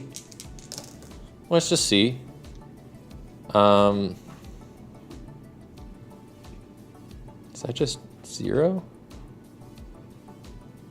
So it's an exceptional yes. He not only has something for us to do, but came here to find Dirk to give them this thing. So, okay, what's so important that Duncan Cocker had to show up here?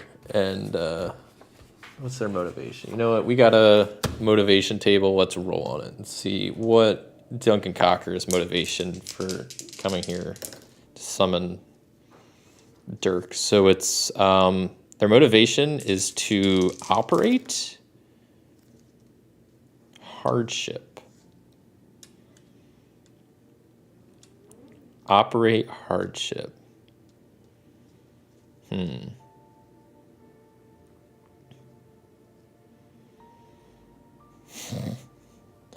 Operate hardship? That's kind of a weird one. Operate of hardship. Hardship.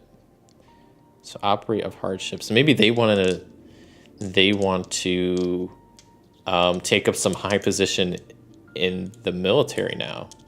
And they want to, like, because they were, let's just say, a soldier before. And they now want to join and be a leader. And they are coming to Dirk, Duncan Cocker's coming to Dirk to ask them, I guess, maybe a favor to help them get the position that they want to get. Makes sense. So Duncan Cocker needs a favor. What would the favor be? Probably just Duncan and Dirk didn't have the best past. So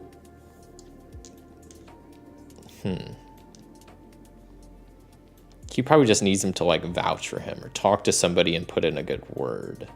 Maybe that they've mended their past. So who does, we need another name. Who does Dirk need to talk to for Duncan to go help him get the promotion or whatever you want to call it that they need? So let me go ahead and roll, not that, let me get this. And actually some of these are never gonna get rolled if I keep rolling it like that, so let me roll like this. 4. Bri. So we'll say Bri is someone that's gonna be part of the interviewing process, the hiring process, to make sure Duncan gets what they need. So Bri been used, and that's who Dirk needs to talk to for Duncan. Okay. So I think we'll probably do that first, because that seems like it probably shouldn't take very long, and then we should be able to do that supply escort, and hopefully get that taken care of as well. You know, got to deliver a package, classic Longmont stuff. So dealing with package fulfillment. So we're gonna go deal with this first. So where is this person? Yes, the fate chart real quick. Is this person Bri? Are they here in Bumbledump? I would imagine so. You know, I'm not even gonna ask. They are in Bumbledump because this is the Bumbledump, like we'll say like they're military or whatever.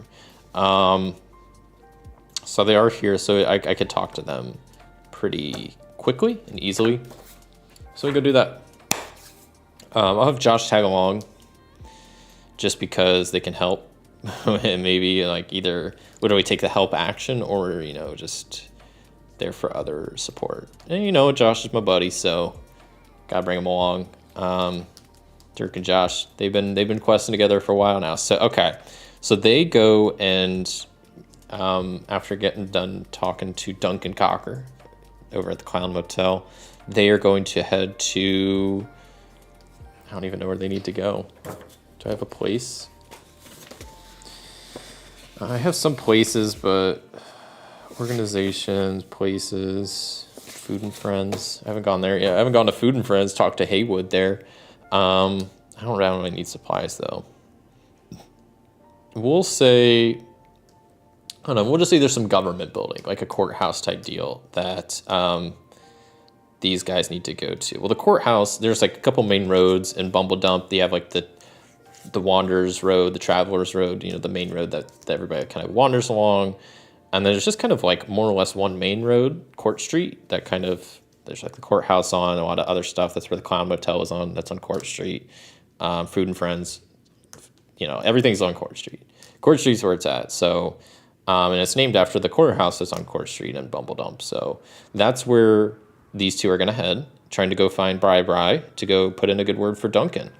So let me go real quick, modify the chaos. Let's see, I think it's gone down. Been not too chaotic. Let me roll a d10 to see if the scene is modified at all. A 10, so it is not. So we just roll up at the courthouse where Bri is supposed to be to go put in a good word for Duncan. Crocker? Duncan Cocker? Crocker or Cocker? Is there an R in there? It's Duncan Cocker. To put a good word for Duncan Cocker. So we're going to go do that. Is Bri there? That's the first question I want to know. Are we able to find Bri? I would think yes. I would hope so. Are they even there? Maybe on their lunch break. Maybe they took a sick day. I think it's sitting at a chaos ranking of 4. I think it's likely. Says a 94. That's not good. Likely with a 94 is an exceptional no. So not only are they not there, they're no longer working there. Yeah, no, I know exactly. I can picture the scene. I'm gonna lay it out for you. I go up to the secretary, Dirk Funk. I walk up and I'm like, Bri, please. And the secretary looks at me and they're like, oh, they're no longer with us. And Dirk just starts freaking out. He's like, Bri's dead? Like, Dirk just starts panicking. He's like, Bri's dead? Like, I just saw him the other day. I mean, I gotta get a fruit basket. As he starts just doing this whole thing, and then the secretary looks so confused. Bri no longer works there. That's interesting. So why would Duncan then want us to come here? So either A, I mean, it can't be like a trap. So this was a waste. I need to get a fruit basket now. Why? So let me ask, okay, why is Bri no longer there? Did they get fired or did they quit? So let me ask, did they get fired? I don't know much about Bri. I think it's, we'll go with unlikely. 55, unlikely. No. Or did they get fired? No, they did not. They quit. Okay, so they quit. Well, that's not good. Poor Duncan. Okay, well, let me ask the secretary who is in charge here then. Who took over Bri's spot? Because that's, I guess, who I need to talk to. And that person who took over Bri, the secretary tells me, is, of course, Mr. Freebus. So, Mr. Freebus,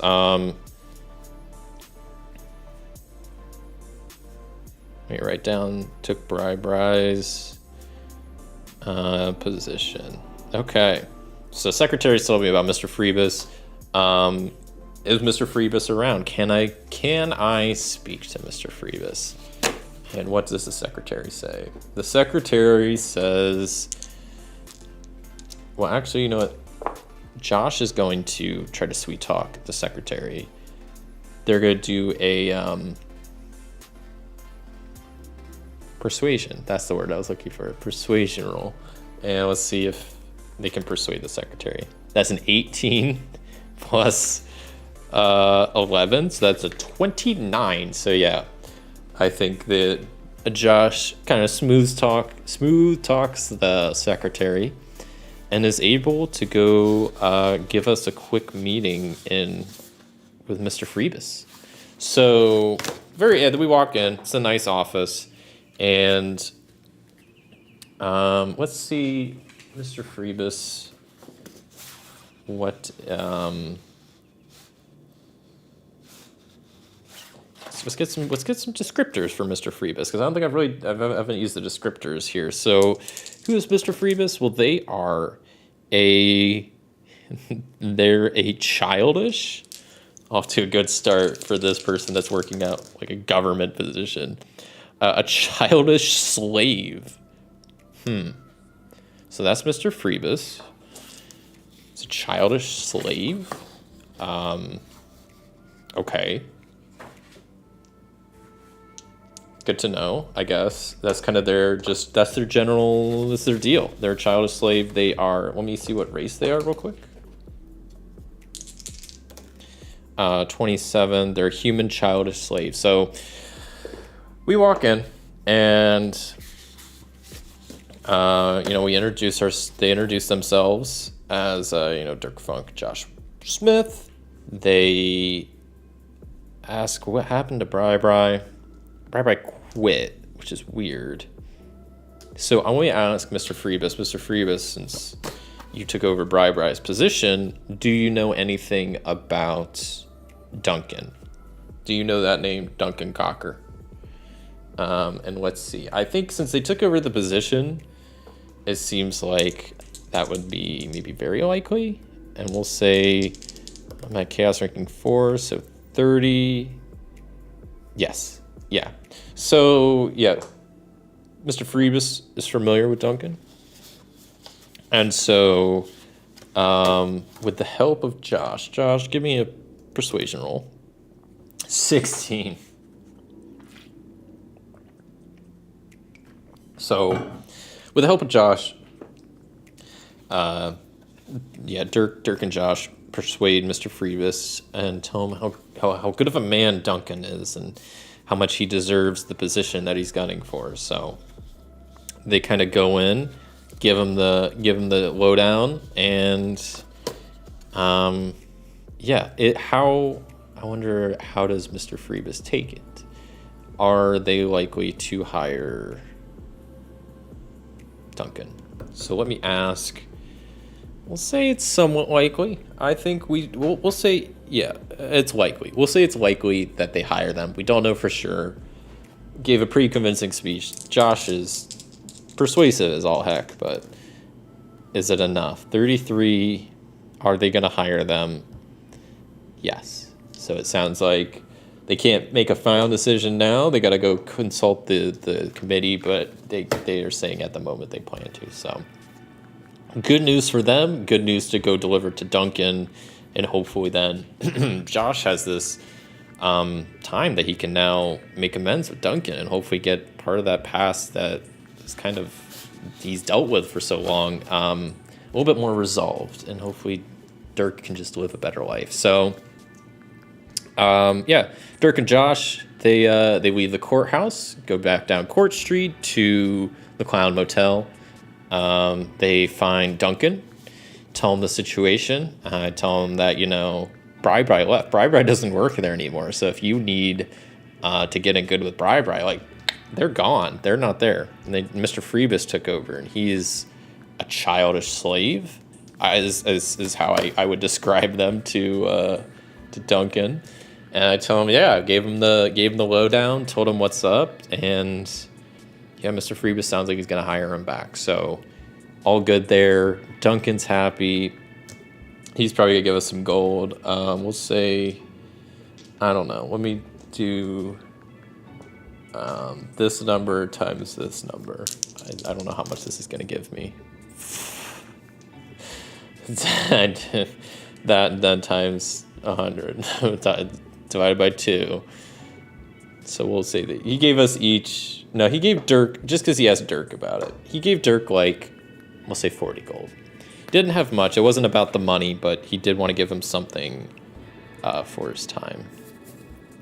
So, and then Josh kind of does his own thing for a bit while Dirk and Duncan catch up. And then, after a bit, we'll say it's probably around lunchtime or so. But they're both still at the Clown Motel and are probably going to go hit up. Who do we need to hit up to go? Well, obviously, it's probably going to be Haywood at Food and Friends, who's going to be taking that shipment that they need escorted. So let's maybe go do that, because I haven't gone to Food and Friends yet, so I feel like I kind of have to. It's kind of a staple. I also don't plan on streaming a whole 2 lot longer. Maybe another, what time is it? 10 or so minutes. I don't plan on doing this too late today, especially because this is kind of more of an experiment to see how this goes. I know this is very, I don't know, my camera's not the best, and I don't know, I'm just kind of winging it, but so I'll probably just do this for another 10-15 minutes, but let's go see what's going on at Food and Friends and go talk to Haywood about this escort mission. Maybe try to get this all wrapped up before the end of the stream. So chaos ranking, we'll say chaos ranking's 5. That was a pretty chaotic scene. Let me see if the scene is altered or modified. So roll a d10. It is 5, so it is something. It's either altered or modified. I think odd is... I still don't remember. It's altered. So, it's altered somehow. Is this the one where, which one, is it modified that you use?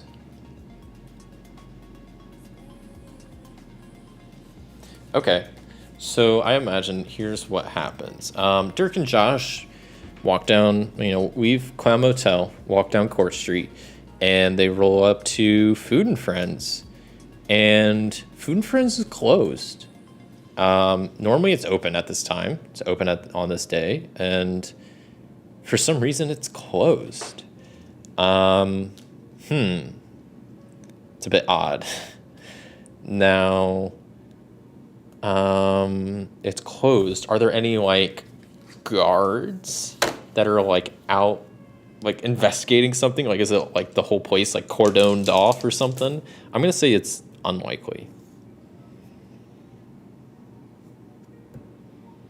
Are there guards blocking off? No, there's no guards. There's not a big scene or anything. So I'm gonna just Dirk's gonna just try banging on the door, seeing if Haywood's home, if Haywood's around, if he's here. So I guess I should ask the fate chart, is Haywood around? The store is closed. I think it's somewhat likely. That's probably about it. Maybe likely, but it's closed, so I don't know where I'm gonna find him if he's not here. I think it's somewhat likely. So what is this, 60, 62? Somewhat likely, yes, he is there. So Dirk is banging away on the door, bang, bang, bang. You can hear a voice that's we're closed, coming from inside. I don't know how Haywood sounds, but that's how Haywood sounds. And he's we're closed. And Dirk's Haywood, it's me, Dirk. And we're here to take care of that shipment for you.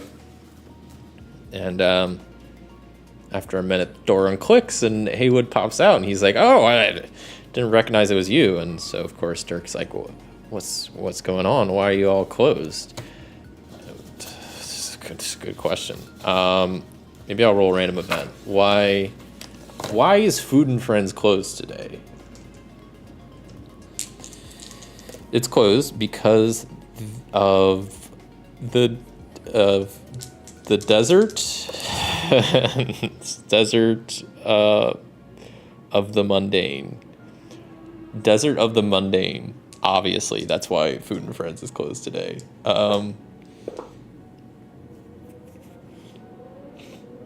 Desert of the mundane.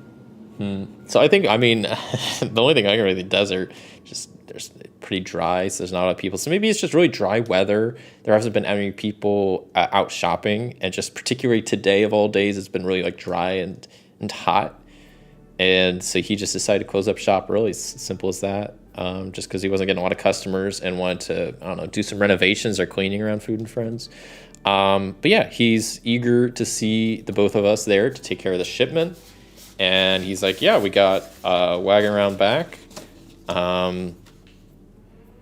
He asked, do we need anybody to drive? No, Dirk can drive a wagon. He's proficient in land vehicles. Who is this going to? I need another name. Who is this delivery going to, Mr. Haywood?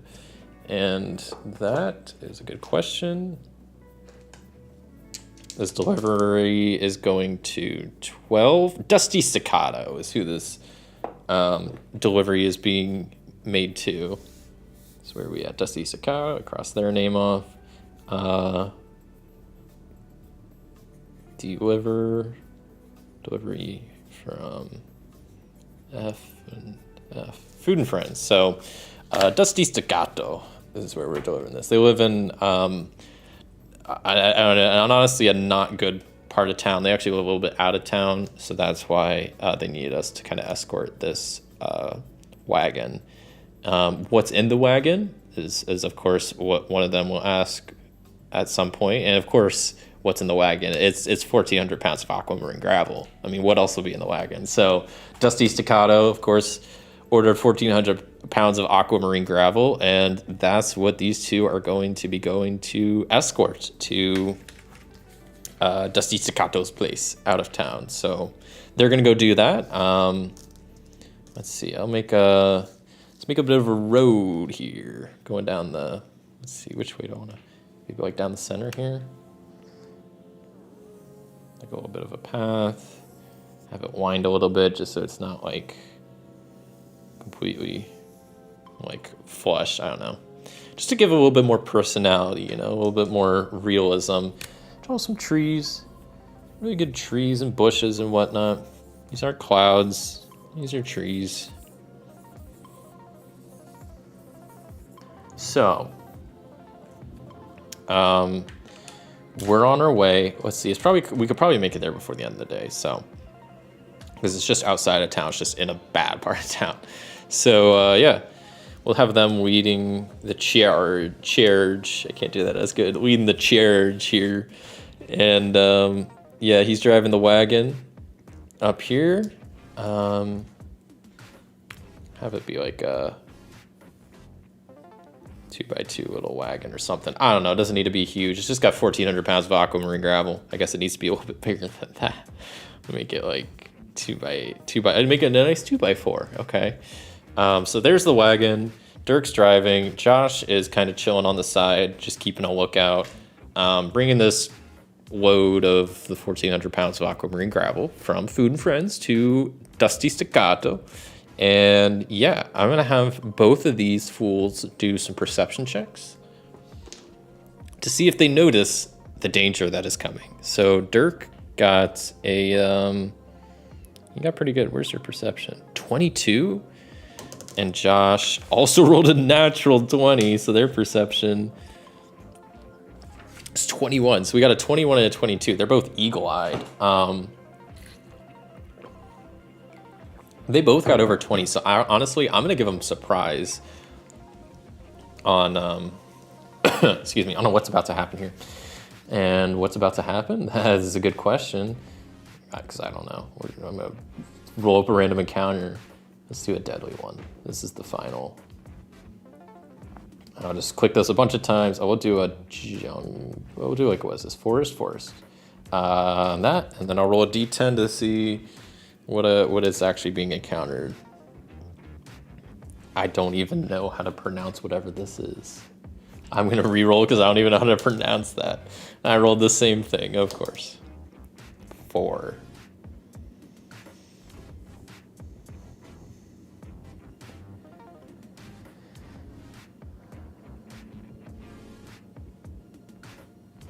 I don't even know what that is. Some of these things I don't know what they are. 4, I don't know what that is. I don't know what that is. 2, maybe I'll just pick the one that I do know what the heck is going on.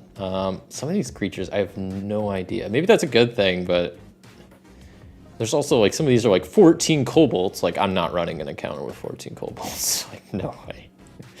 Especially, I'm trying to wrap this up soon, so yeah, no thank you. 4 is deadly encounter. Okay, let's just roll again. 2. I'm not running 10 tribal warriors. What is this thing on? Why is it giving me big encounter? I don't want to do a big encounter. That's like the one thing. 5. Okay, here we go. This is it. So, oh my gosh, this is gonna be an encounter. All right, this will be the last thing of the stream. This will be, because this is gonna probably take a hot bit. What time is it? Oh, this is gonna take a bit, but this will be the last thing I do, I think, on the stream. So, as we're rolling up on this thing, we see, let's see, let me see if I have some good. I'm gonna use these things instead.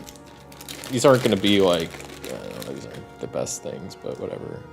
1, 2, 3, 4, 5. So as Dirk and Josh are bringing this wagon along of aquamarine gravel, they spot 5 bugbears ahead. And everybody's gonna roll for initiative. So Dirk and Josh, they get a surprise round because they were super perceptive. So Dirk got, let's see here. So Dirk got just a 7. Josh got a, what is this? 9 plus 3, so I got a 12. And now I gotta roll for freaking 5 bugbears.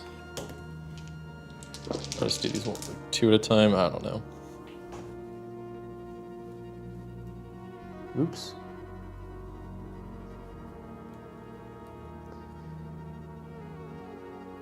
Okay, also, this song I despise. I need to remove it from my playlist. I really don't like it. It's just too atmospheric and kind of just, I don't know, almost like unsettling. I don't like. I don't know why that song is even. Okay. I'm just trying to. Okay, there we go. So what are these bugbears doing? So I'm just trying to see what their freaking initiative modifier is. So there's 18. So B1 got 18. B2 got 9.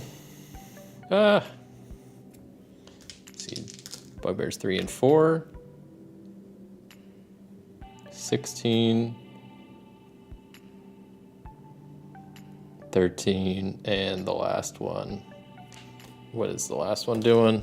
They got a 7. Okay. So the initiative is going to look something like B1, and then B3, B4. We got Josh, B2, B5, or B2, Dirk, and B5.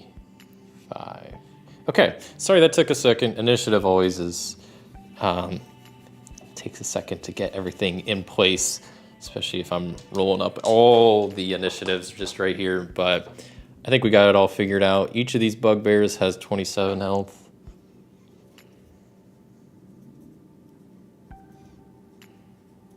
And boom.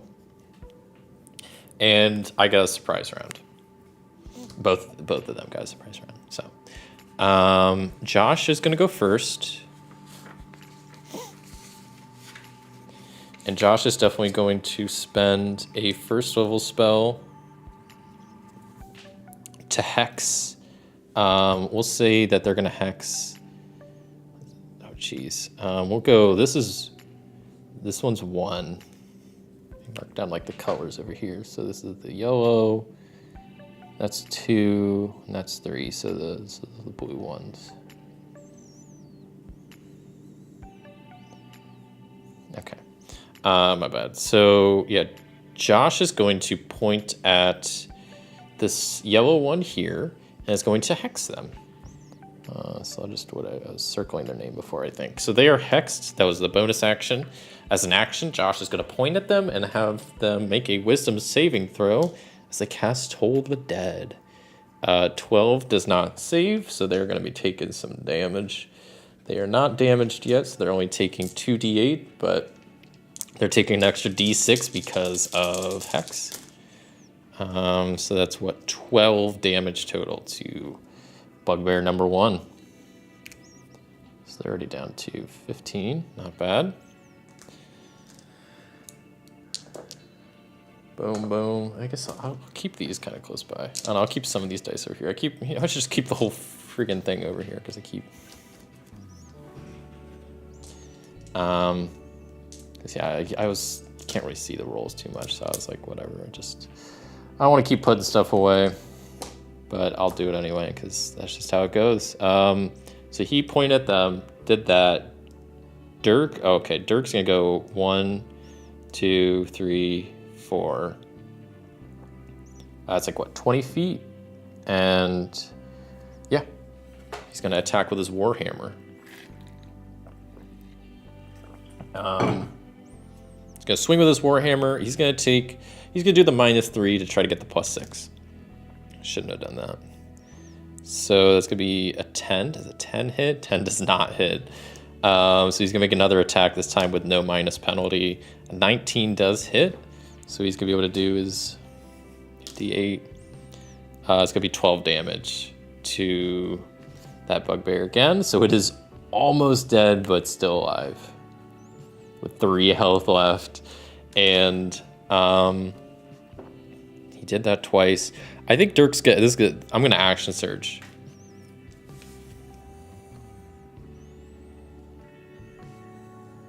So yeah, action surging. I'm going to attack again, doing the -3. So 9 plus 4. 13, that misses. And I'll attack again.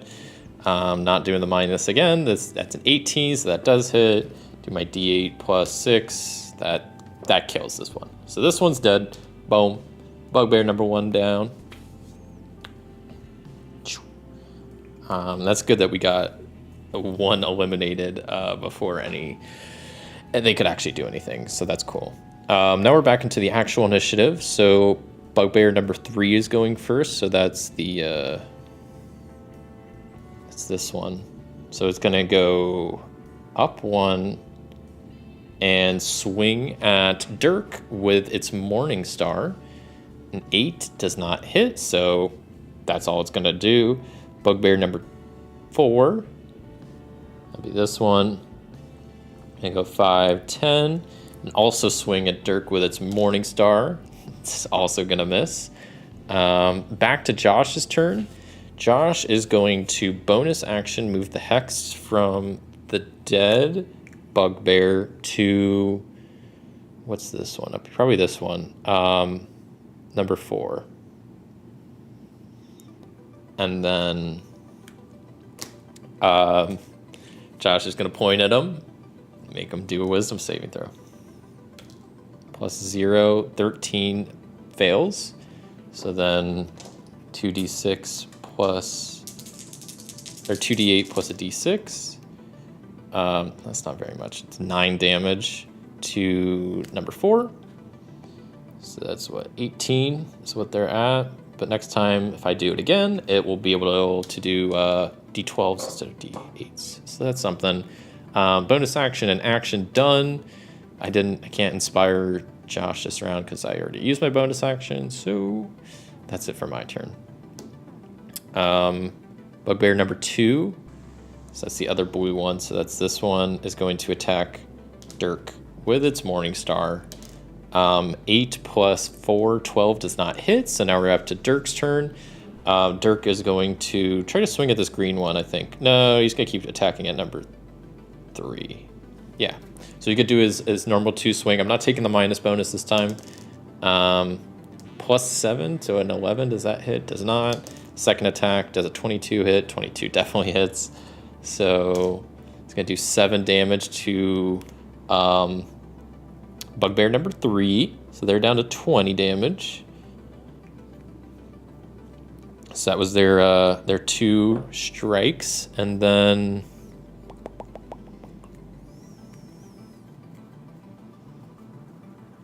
I'm just double checking if there's anything else I want to do. Nope, that's it. So Dirk, that's it. Bugbear in the back. 5, 10, 15. Gonna swing at Dirk with its Morning Star. That misses. So back to the top of the order with Bugbear number 3. Let's see, that's one of the blue ones. That's this blue one over here. This one's gonna go 5, 10, 15, 20, 25. We'll go 25, 30, something like that. Come over here by Josh and swing at them with its Morning Star. Also misses. They got a 6, so nothing much going on there. Bugbear number 4. It's this one. 4 is going to just swing at Dirk with its Morning Star. It's 16. That misses. Back to Josh. Josh is going to... So the green one, number 4, is what has the hex on them now. So bonus action, I'm going to give Dirk a Bardic Inspiration that they can use for whatever. So I mark down that Dirk is inspired. And then that was my bonus action as my action. I'm going to have Josh point at bugbear number 4 and have him make a wisdom saving throw. They passed. It's unfortunate, but it's how it goes sometimes. So bugbear number 2. It's the second blue one. I don't remember. I think that's that one. That one's over there. Number 2 is going to attack with a scimitar. It's going to miss. No, it's scimitar. It's Morning Star. It's going to miss. It's Dirk's turn. Dirk is going to wail at... Who does he want to wail at? Probably the same one he was wailing at before, number 2. The one right in front of him. Going to attack twice. First one's going to hit. And that's 7 damage. It's quite literally the minimum amount of damage I could be doing. So they're down to 13. And then see if I make my other hit. I do not, because that's an 11. So whatever. Oh, I had the stupid thing I could have added on. I'll still add it on for extra damage. 6 extra damage for the inspiration. So they're down to 7 health. No longer inspired. Okay. Number 5's turn. I believe that's this one. This is not the best way to keep track of stuff. I think this is number 5. Have him attack with the Morning Star. That one hits Dirk. Dirk's getting hit. Taking 2d8 plus 2. Dang! How could they roll like max damage? Jeez Louise. Hitting them for 16. I had 10 temporary hit points, so luckily I'm only taking 3, but still, ouch. So back to the top of the order with number 3. And that's... Number 3 is this one. So it's going to attack Josh with its Morning Star. Misses. Number 4 is the one that's hexed. That's this one. It's going to attack Dirk. Misses. Josh's turn. They are going to inspire Dirk again as their bonus action.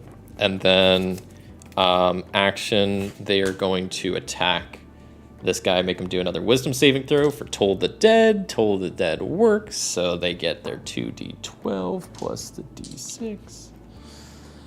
They gotta be dead from this. So this is 9, 14. Surprisingly not dead. Surprisingly not dead. They have 4 health left, but they are not dead.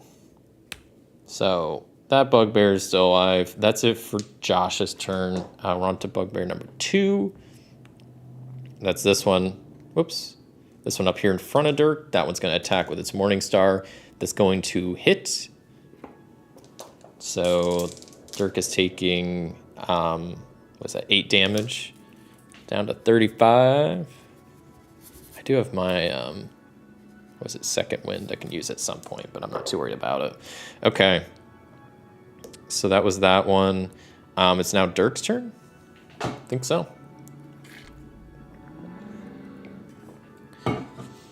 Dirk's inspired again, which is good. So I think first I'm going to attack the one in front of me. No inspiration, no penalty, just straight roll. It's a 15 hit. 15 does not hit. I'm going to try to attack the one to my left, number 5. I'm going to take the minus penalty. Ooh, that's a natural 20. I took the minus penalty too, so that means I get to double the dice and add 12. Okay, I'm cool with that. So double the dice. That's 4, and then add 12. 4, 12, that's 16, and then which one was I attacking? Number 5. So they're down to 11. That was a hearty blow. Oh, and then I remember that's what I was gonna do with the inspiration dice. I wanted to add that onto my damage. So that's another 7. So they're down to 4 as well. Man, they're all looking pretty weak, but they just won't go down. Stupid ass bugbears. That's it for Dirk's turn. Number 5, I think that's that one over there. It's going to attack. That's gonna miss. That's gonna miss Dirk. Then we're back to the top of the order with number 3, which is that one. Is going to attack with its Morning Star to hit Josh, and that's gonna hit. I gotta switch this song. I also don't like this song. Some of these songs on here, it's hard to find good royalty-free music that's like chill, you know? Especially when I play D&D, I always like having like certain music on for certain things. So if you're in a town, you have like town ambiance, or like in a jungle, have jungle ambiance. But I always have to look those up on YouTube, and those aren't royalty-free, so I can't really play this on the stream. But you have to deal with this generic royalty-free music while I play. So Josh is getting hit. I think that's what that was. I don't think Josh has gotten hit yet by a bugbear, so do I add anything to that? Oof, I do. So Josh is taking 13 damage. He started his temporary hit points, so he's only taken 3, but still, not ideal. These guys are almost dead though, so I don't think it's too bad.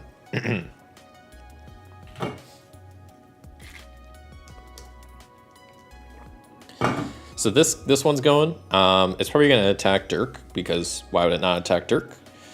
So that's going to hit. What kind of damage is Dirk taking? Probably some crazy damage. Yeah, 12 damage. My goodness.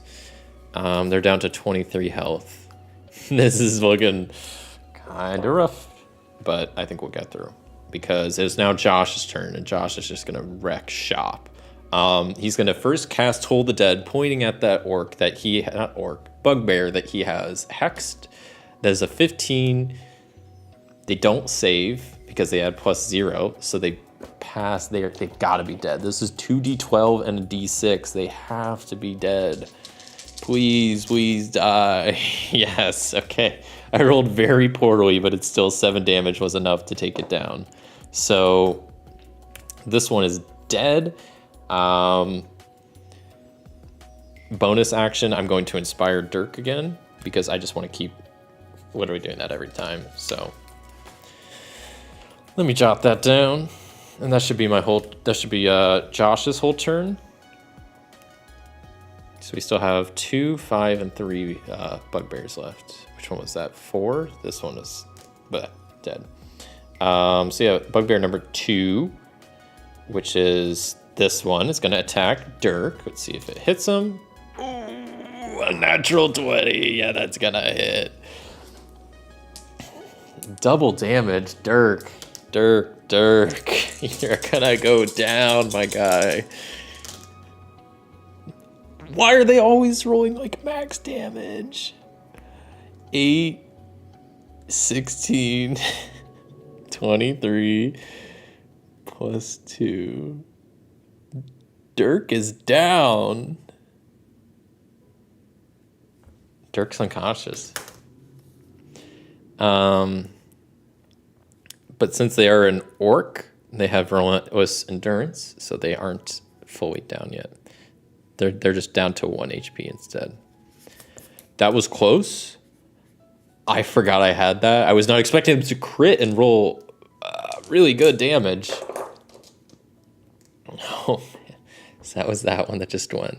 It's now Dirk's turn. Dirk is going to, of course, bonus action. They're going to second wind to regain some dang HP. How much does my second wind gain me? Oh, poo. I don't think I wrote that down. Let me look. I gotta check. Let me check.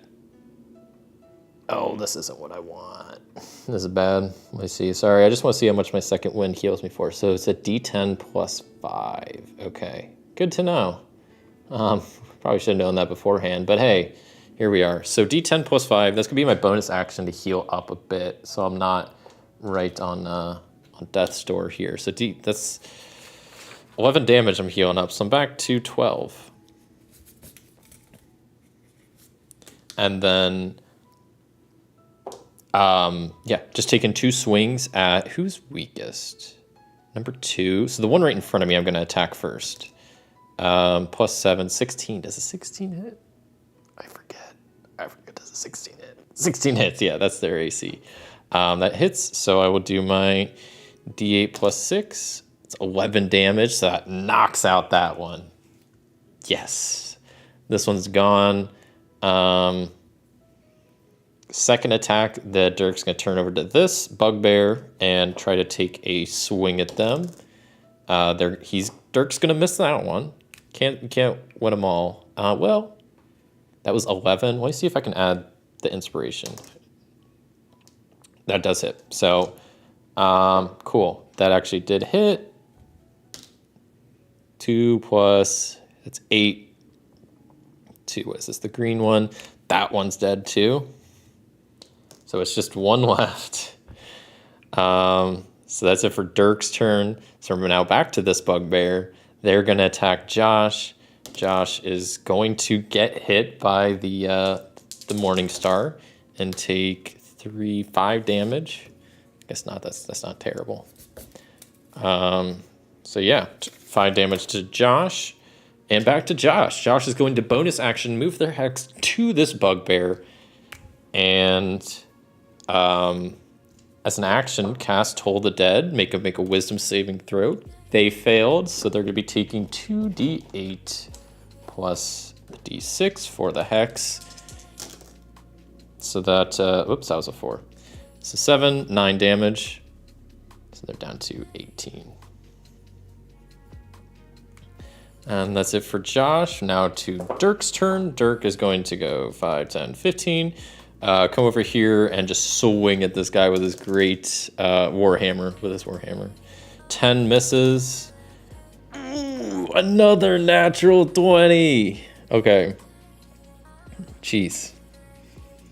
I also get extra stuff when I crit. I forgot.